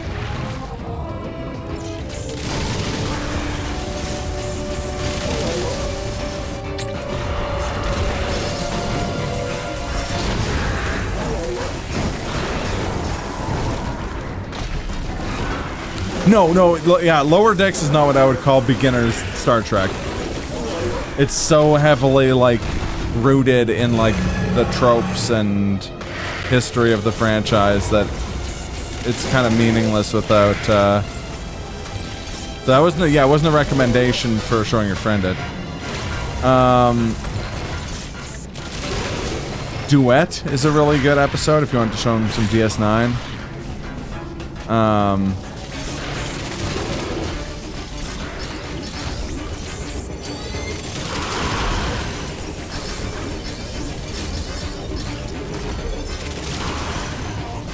Yeah, that's true.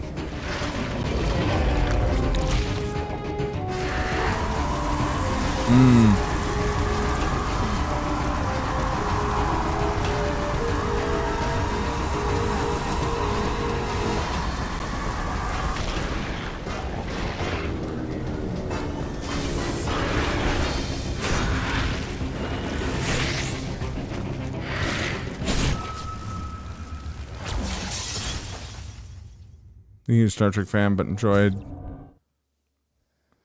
Someone who isn't a huge Star Trek fan, but enjoyed what he has watched of it, and is fairly what's all? I don't know. I'd be interested to hear your thoughts, because a lot of it is like, in my head, a lot of it is like very specific Star Trek stuff. So would they enjoy? Yeah, I've pieced that together after the fact.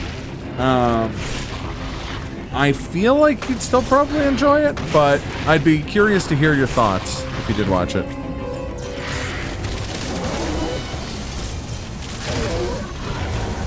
Do you think they'd enjoy Galaxy Quest? That's kind of what I'm thinking, is that like it'd be sort of like watching Galaxy Quest without having seen Star Trek the original series.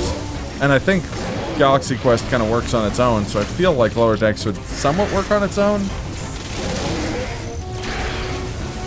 When I first saw Galaxy Quest, I knew it was like Star Trek-esque, but I didn't like realize how much. How overtly Star Trek-esque. So in that frame of mind, I did really like it at first, but enjoyed it more like once I got more familiar with it. Yeah. I like how Aneve just lied there and said no. Yes, it is.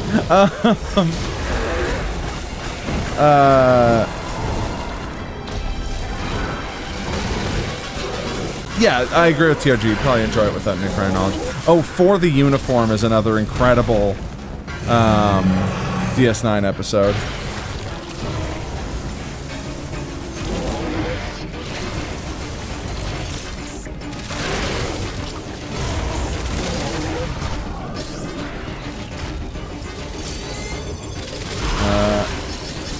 For Voyager, you've got Scorpion.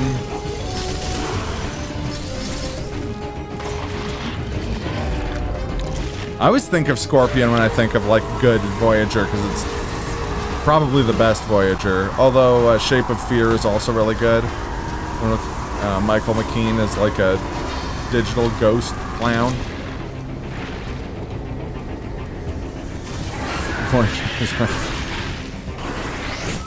Much like the number 5. And 5 is right out.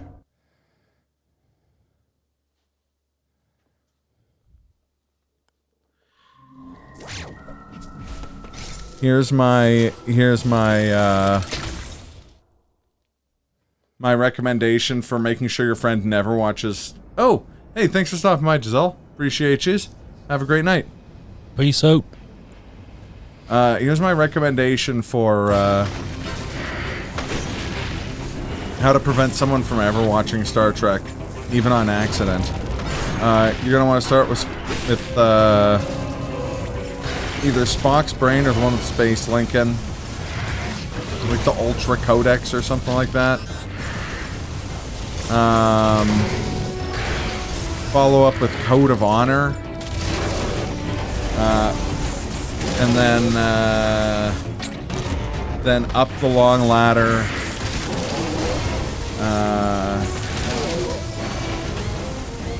I mean, Spock's Brain is fun. That might trick someone into thinking all of the bad Star Trek episodes are fun, which they're not. But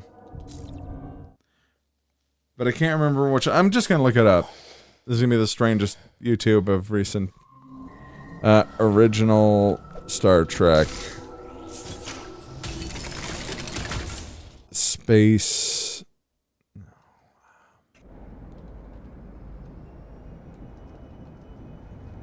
Fuck me, what was the name of that?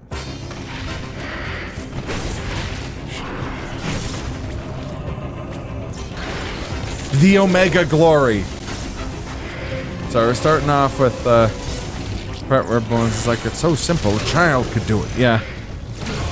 Yeah. Omega Glory is more nonsensical and less fun than Spock's Brain. So we'll start with Omega Glory, then Code of Honor, then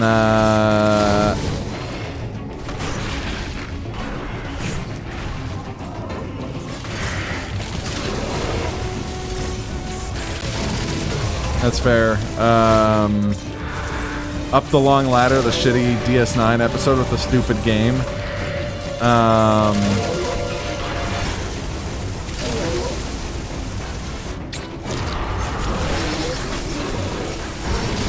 Threshold, the episode of Voyager where they go too fast and turn into salamanders. A Night in Sickbay. The episode of Enterprise where the captain's dog pisses all over the holy trees of some alien race and he gets really horny and angry about it.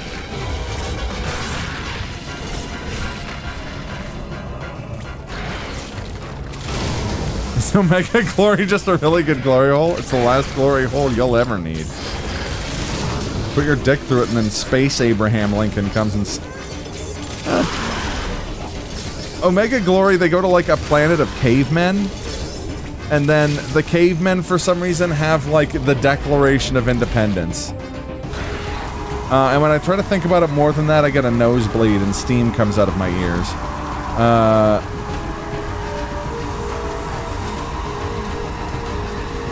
I think Space Lincoln is in it too, yeah.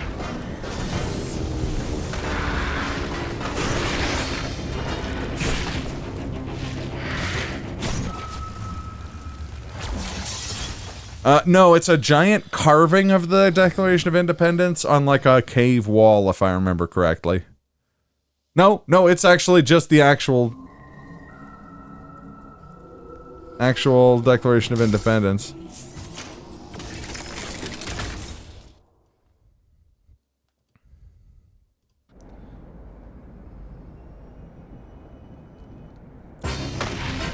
The USS Enterprise discovers the USS Exeter in orbit around the planet Omega 4.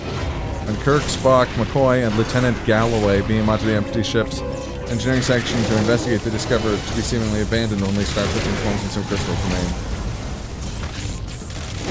Blah, blah, blah.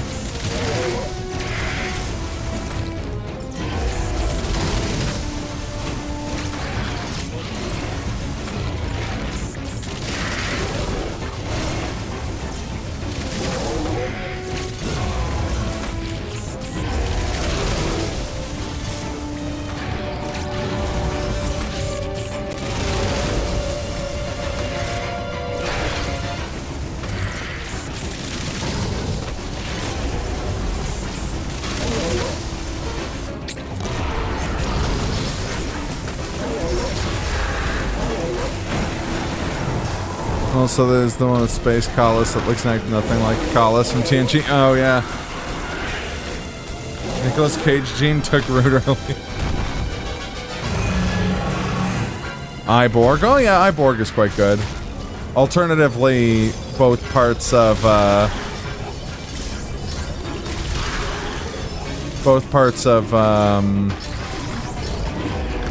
Best of Both Worlds. So if you're doing two-parters, my favorite Star Trek two-parter is Improbable Cause and The Die Is Cast,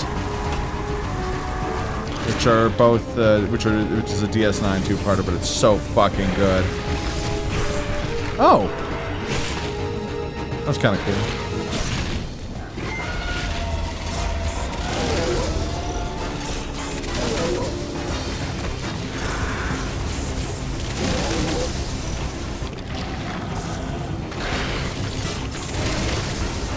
Oh, yeah, I guess that's true. If you're just doing it as like, to, like, get someone into it, then...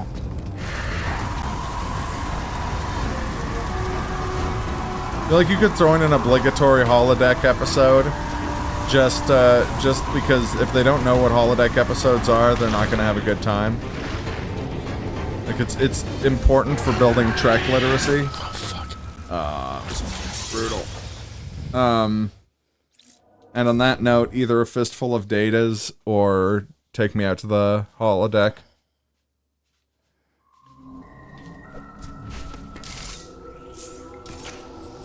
This show, but I have to try. Okay, what's up?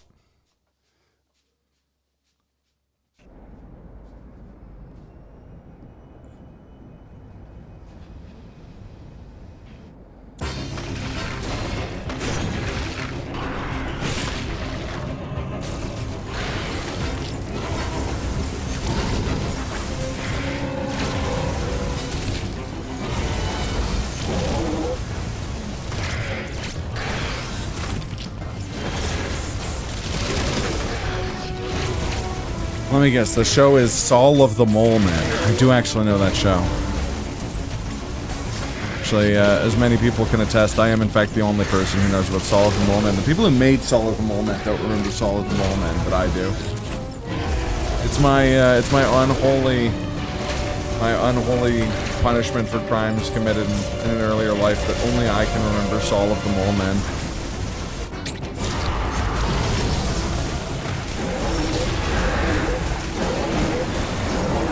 Show from the Cartoon Network around the mid-2000s has like 3 episodes as a pilot or something. Live action, half live action, half 3D animation. I was even finding interest as a kid.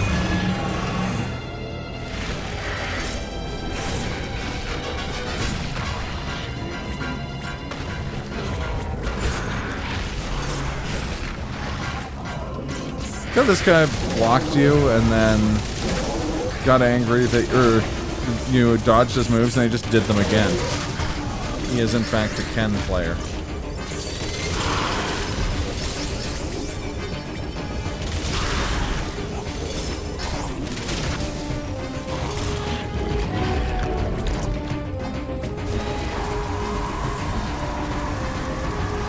Huh. Yeah, it's not ringing any bells for me, weirdly enough. Whenever you hear someone say, like, oh, it's this weird show in the early 2000s, my brain is immediately like, ah, yes, it was Delta State. But I don't think you're not describing Delta State. Delta State was cel-shaded rotoscope. Psychic kids. My kids mean like college-age adults.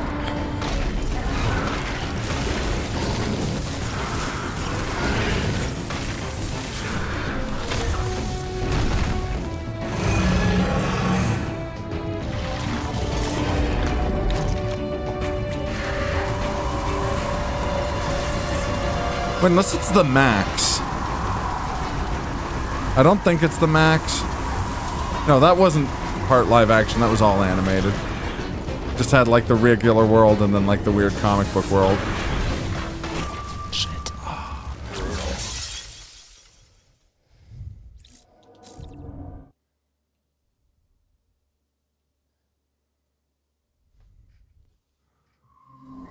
Oh.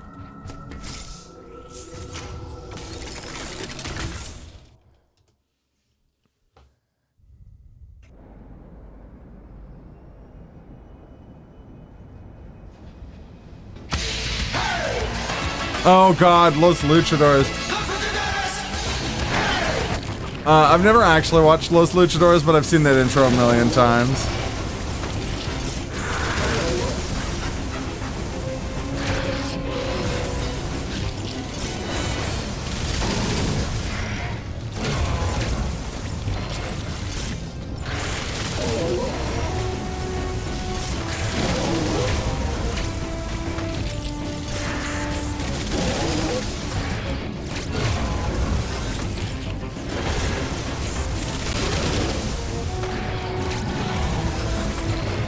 This is a Superhuman Samurai Cyber Squad was Gridman. It's just an American dub of Gridman, or like a localization of Gridman.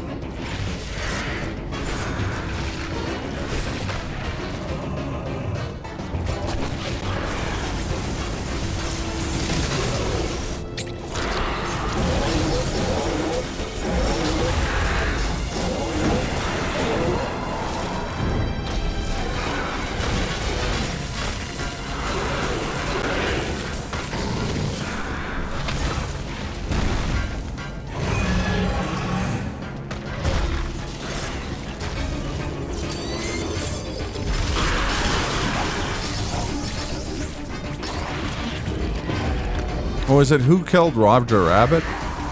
Or Space's Jam?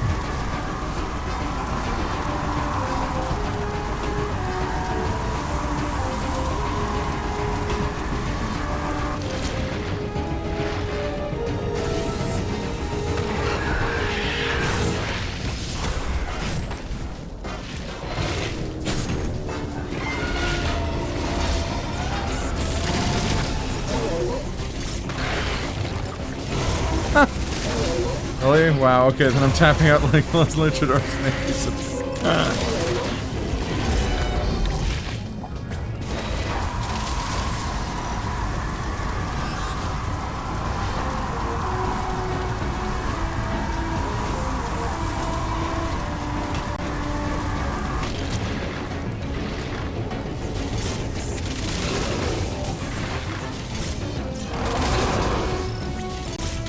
Next, please watch Space's Jam. Michael Gordon is best basketball. He win every competition against Danny DeBiro. Sorry. Fuck this guy. Yeah. This guy's what I like to call a penis face. His face is a penis. I mean, the way his head does come to a point. I mean, I guess you do have a point.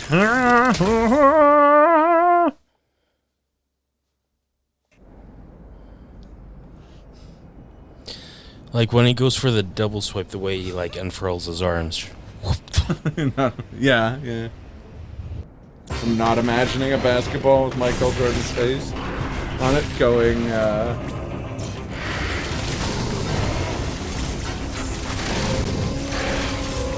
Stop it. Get some help.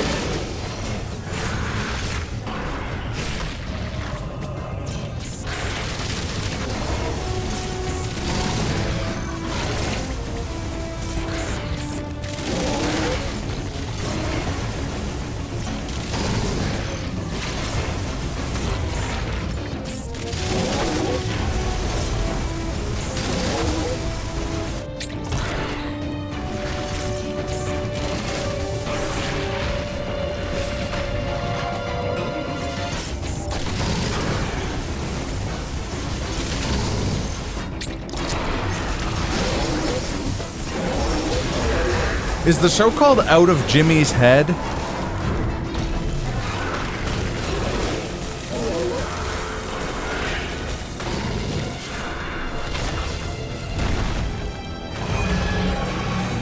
What's the show he was looking for? It's like a hybrid live-action animated show. McGee and Me? Oh. I didn't even think about McGee and Me. No? No to McGee and Me, or a no to Out of Jimmy's Head? Out of Jimmy's Head. Put it back. He's not done yet.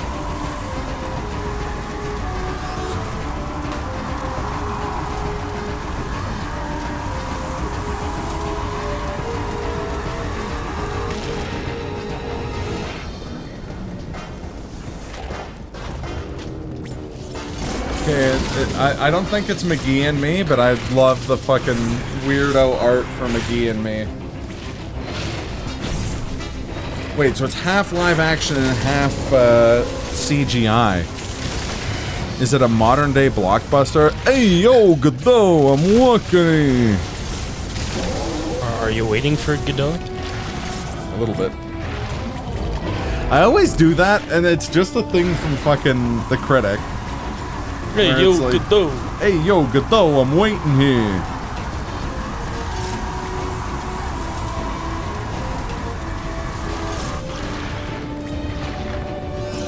This area reminds me, I never watch him.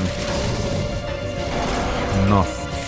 Omex Bliss Platoon number 9's number 9 large, and number 6 extra deep, number 7, 2 number 45's, 1 with cheese and large soda.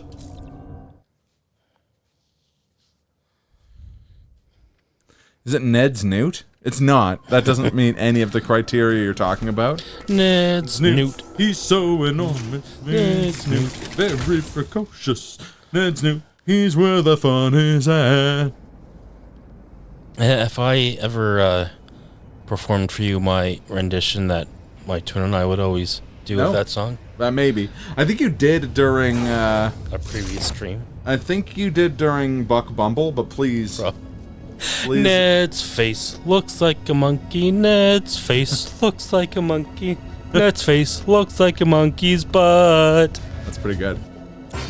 Definitely has vibes of that one line from Wrongfully Accused where he's like, I've got to tell you, miss, your dog certainly has a strange facial expression.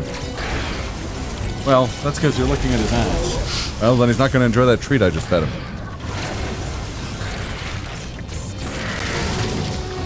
If it's not Reboot, it should have been a better show. A better show that is called Reboot.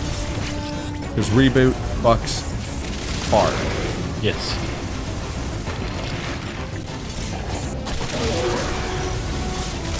Which makes me think, I wish I had a nephew named Enzo. I fucking love that shit. That's rad.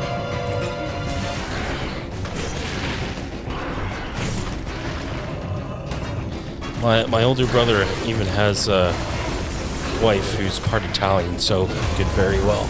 Yeah. Greasy little wheels. If they ever had. I'm describing Code Lyoko, but you know it's not that. Well, I mean, Code Lyoko would be like, probably more accurately described as like 15% animation and 85% forehead. Wasn't Lyoko Evolution, was it? Hmm.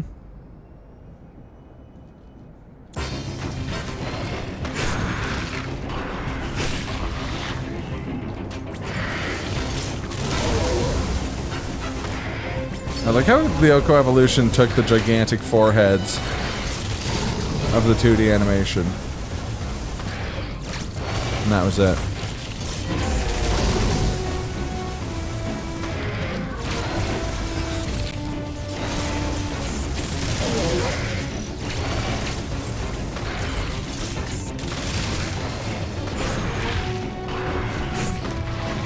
Or was it the Matrix Reloaded?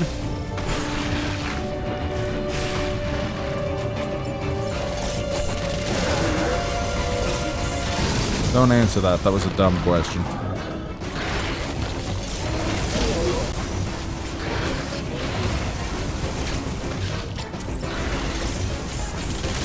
I'm just gonna write off that it was Delta State.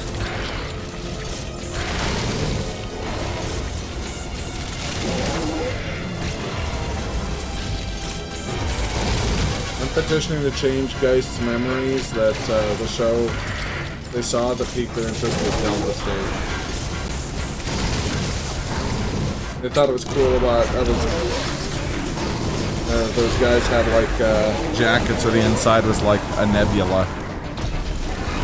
And the old dude's shirt, the pattern never moved because it was like rotoscoped cell shading.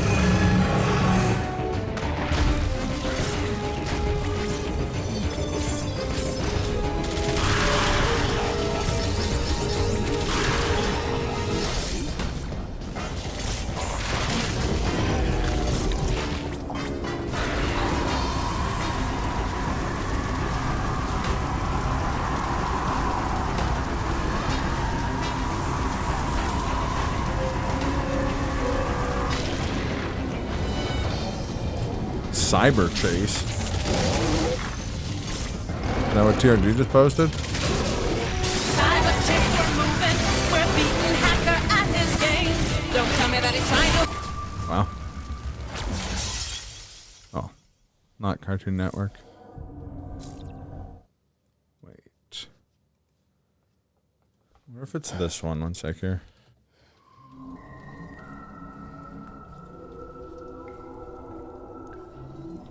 There we go.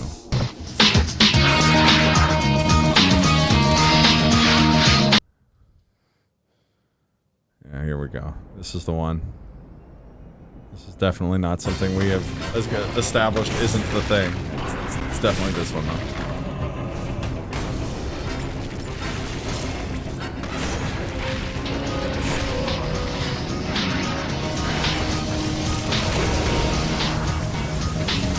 4 young amnesiacs hold the fate of humankind in their hands. Their mission is to protect you from the Rifters who want to control the human.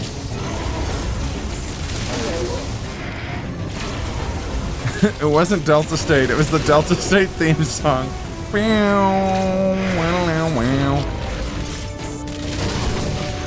In hindsight, Delta State, like the style of cell shading they did, makes it look a lot like Jet Set Radio Future. I also remember being like, yo, Delta State's dope, and people are like, nothing fucking happens in Delta State. And I'm like, yeah, but it looks cool. I can't stress enough how cool looking this show is. And they're like, that doesn't make it good. And I'm like, that's where you're wrong, kiddo. Because... And then I didn't have an answer.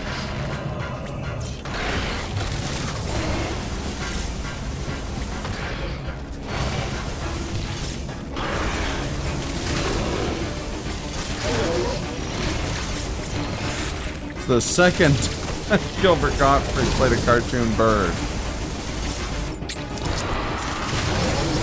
If I had a nickel for every time Gilbert Gottfried played a cartoon bird, about 10 cents. Which isn't a lot, but it's kind of crazy that it happened twice.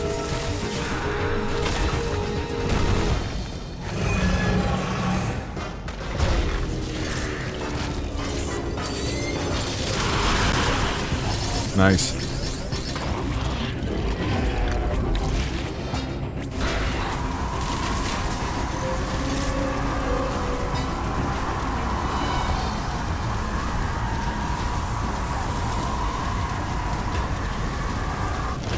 Damn, that was almost perfect.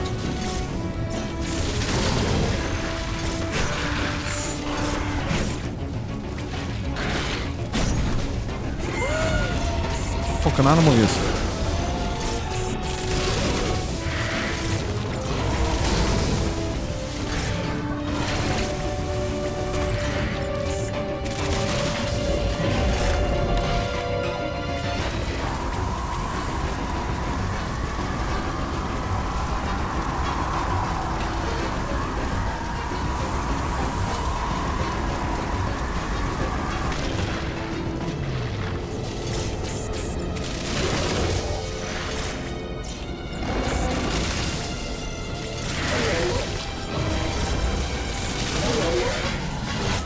Oh. Wait, is this talking about Cyber Chase? Because I never actually watched Cyber Chase. Didn't know it existed until... Did you ever see a show, I think it's called Cyber 6? Yes. Cyber 6 ruled. That show was fucking dope. Was it was the one like it was the like lady vigilante thing and she's like they disguised as a dude? Yeah. Something like that? Something like that. See, here's the thing. I'm not going to remember anything, even if it was very successful, if it didn't air on, like, Canadian Cartoon Network at, like, 2 in the morning. People will be like, hey, did you watch this? Did you watch Jimmy Neutron at some point? And I'm like, no.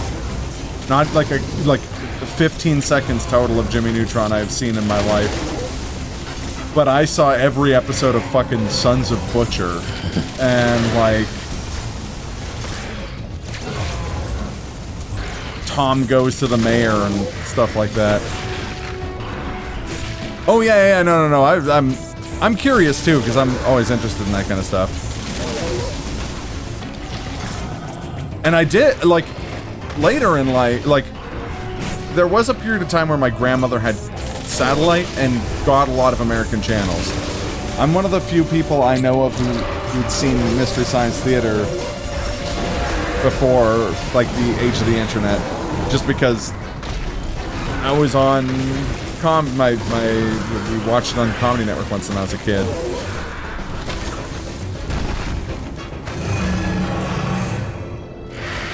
But, yeah, no, very little, or stuff that aired when I was living in Europe.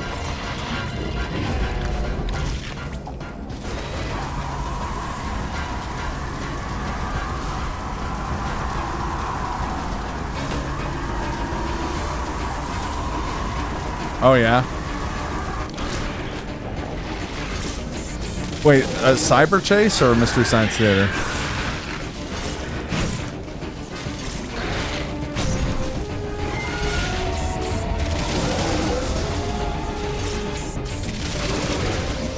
Ah.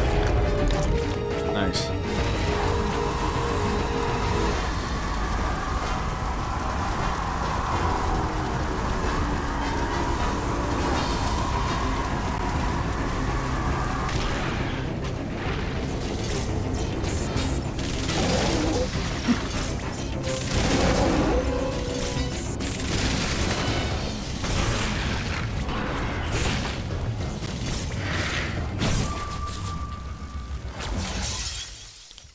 You know, in one episode of Mystery Science Theater featured a movie that was scored by my uncle.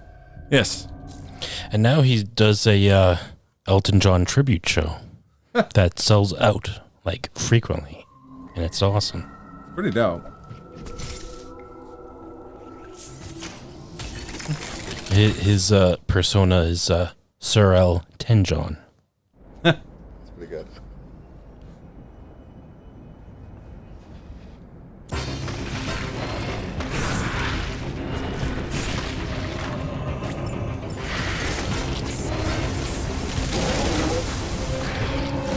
I don't know why the Mystery Science Theater quote that I was thinking of when we were talking about it is this, but it's one of my favorite interactions.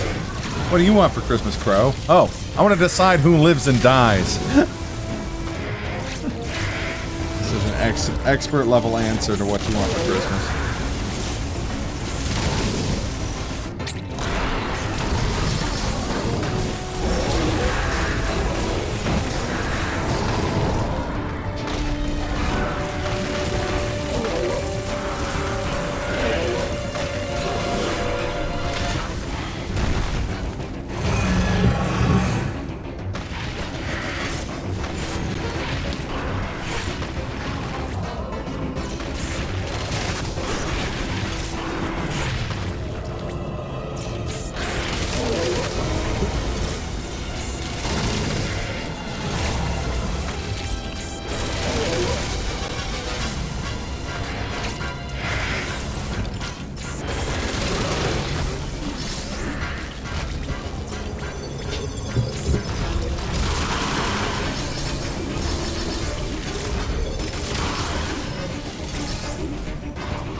I gotta bust out that new Turismo by the end of the week. I'm talking about that since like January. It's gonna underwhelm with the amount of not that exciting it is. Especially after all this build-up.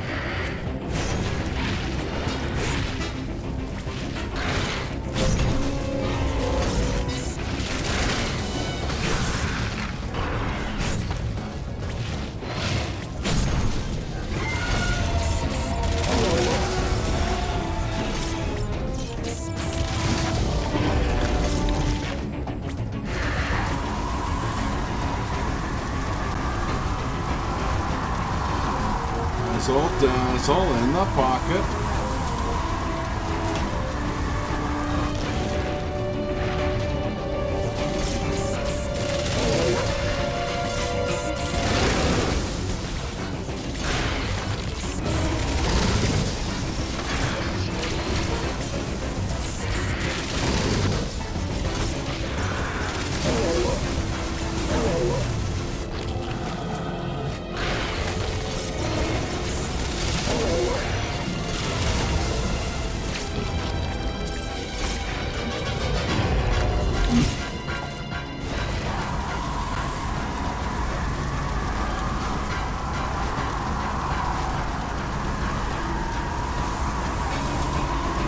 It was Saul of the Mole Man. I know we've established it wasn't Saul of the Mole Man. But what if it was? Yes! That's it? Fuck yeah. Oh, Jesus Christ. Right here, buddy.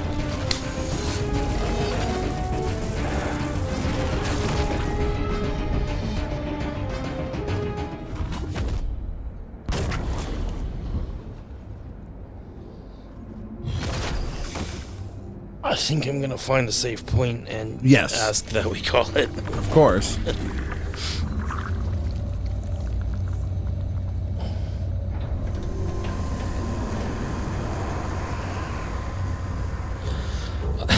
I do like how I said, "Oh, this boss isn't that bad." After a few times, and yeah, I think we've been punished for it. I think we've been playing it for about an hour now. Yeah.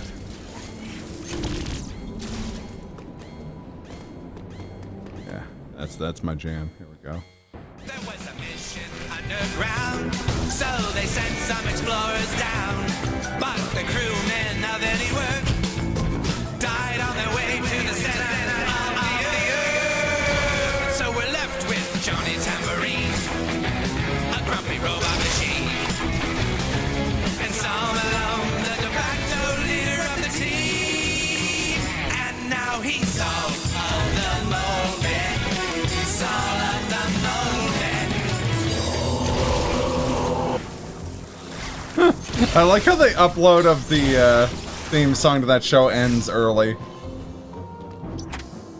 Oh, you do? Oh, man. I played a lot of Final Fantasy XI watching that show. Because it was on in the block of TV shows that were on after I'd get home. I would wait tables until like 11 at night-ish. Come home, log into Final Fantasy XI, turn on my TV to either... I think usually start on 41, watch the like Daily Show and Colbert Report, Conan, and then switch to the cartoon channel, which in Canada is called Teletoon, and then watch like Tim and Eric, Saul of the Mole Man, Aqua Teen Hunger Force, that kind of jazz. Classic Daily Show. Oh yeah.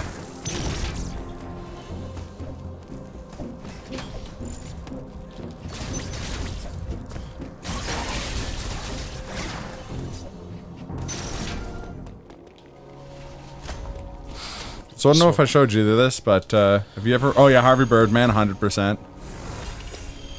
Oh geez.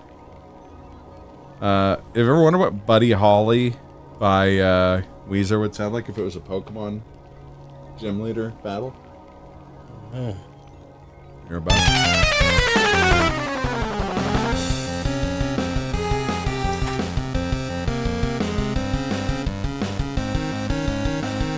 I don't know why it's in a minor chord. Oh, Brack Show. Fuck yeah. I have my DVDs of Brack Show. I have to go through and like clip more of the like hilarious stuff from it because very little of it's on YouTube. For a second, I thought you were gonna say, ever wondered what Buddy Holly by Weezer sounded as a po? When you got there, I thought you were gonna say polka. Because it was because there's an alternative polka, wasn't it? It was supposed to be. Oh, really? But last minute, Weezer decided against it. Huh. But somehow it made it online. The like little snippet of what Al like recorded. It was already like recorded and. I was gonna say that's especially funny given that Weird Al was in a Weezer music video. Yeah, I think they've since like worked whatever it was out. Yeah. But yeah, you can find somewhere online the specific part that was supposed to be in that, in that polka. Yeah. Huh, that's cool. Hey, I'm the Eye. Oh yeah, Lord of the Stair. Heck of a guy. You also got dragon boots from Rocking Steve. Well, you're gonna take them back right this instant. Okay, but he's not really crazy about refunds. Fun fact, the dad from Brack Show was, in fact, George Lowe, a.k.a. Space Ghost. You saved, right? Yes. Okay. I was just going to say when you finish talking that, by the way, I've saved. Okay. Oh yeah, I was also going to say, the guy who played the Newt in Ned's Newt was Harlan Williams. Oh, yeah, I knew that, but I found it out way after I stopped watching that show. Yeah, I think I did too. And then when I learned that, I was like, oh yeah, it totally fucking was. That's so good. We're rating Tropical Punch, who is playing Lethal Company. But yeah, thanks for watching. I'm going to try and be back more. Yes. Probably tomorrow. We'll see. Me too, but not tomorrow. I may just have to institute a moratorium on anything related to fucking Stargate SG-1. Much like the butter discussion. You have the day off. Nice. Well, look forward to it. I'll be playing something on stream. Anything you'd like to add there, Glenn? No, I don't. Anything about your recent comments about... I can't think of a non-bummer thing to try and corner Glenn on, so we're just going to call it. All right. Take care of yourselves. We'll catch you in the next one.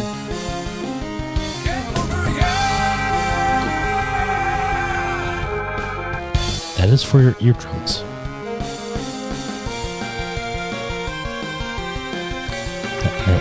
I'm the origami killer. I said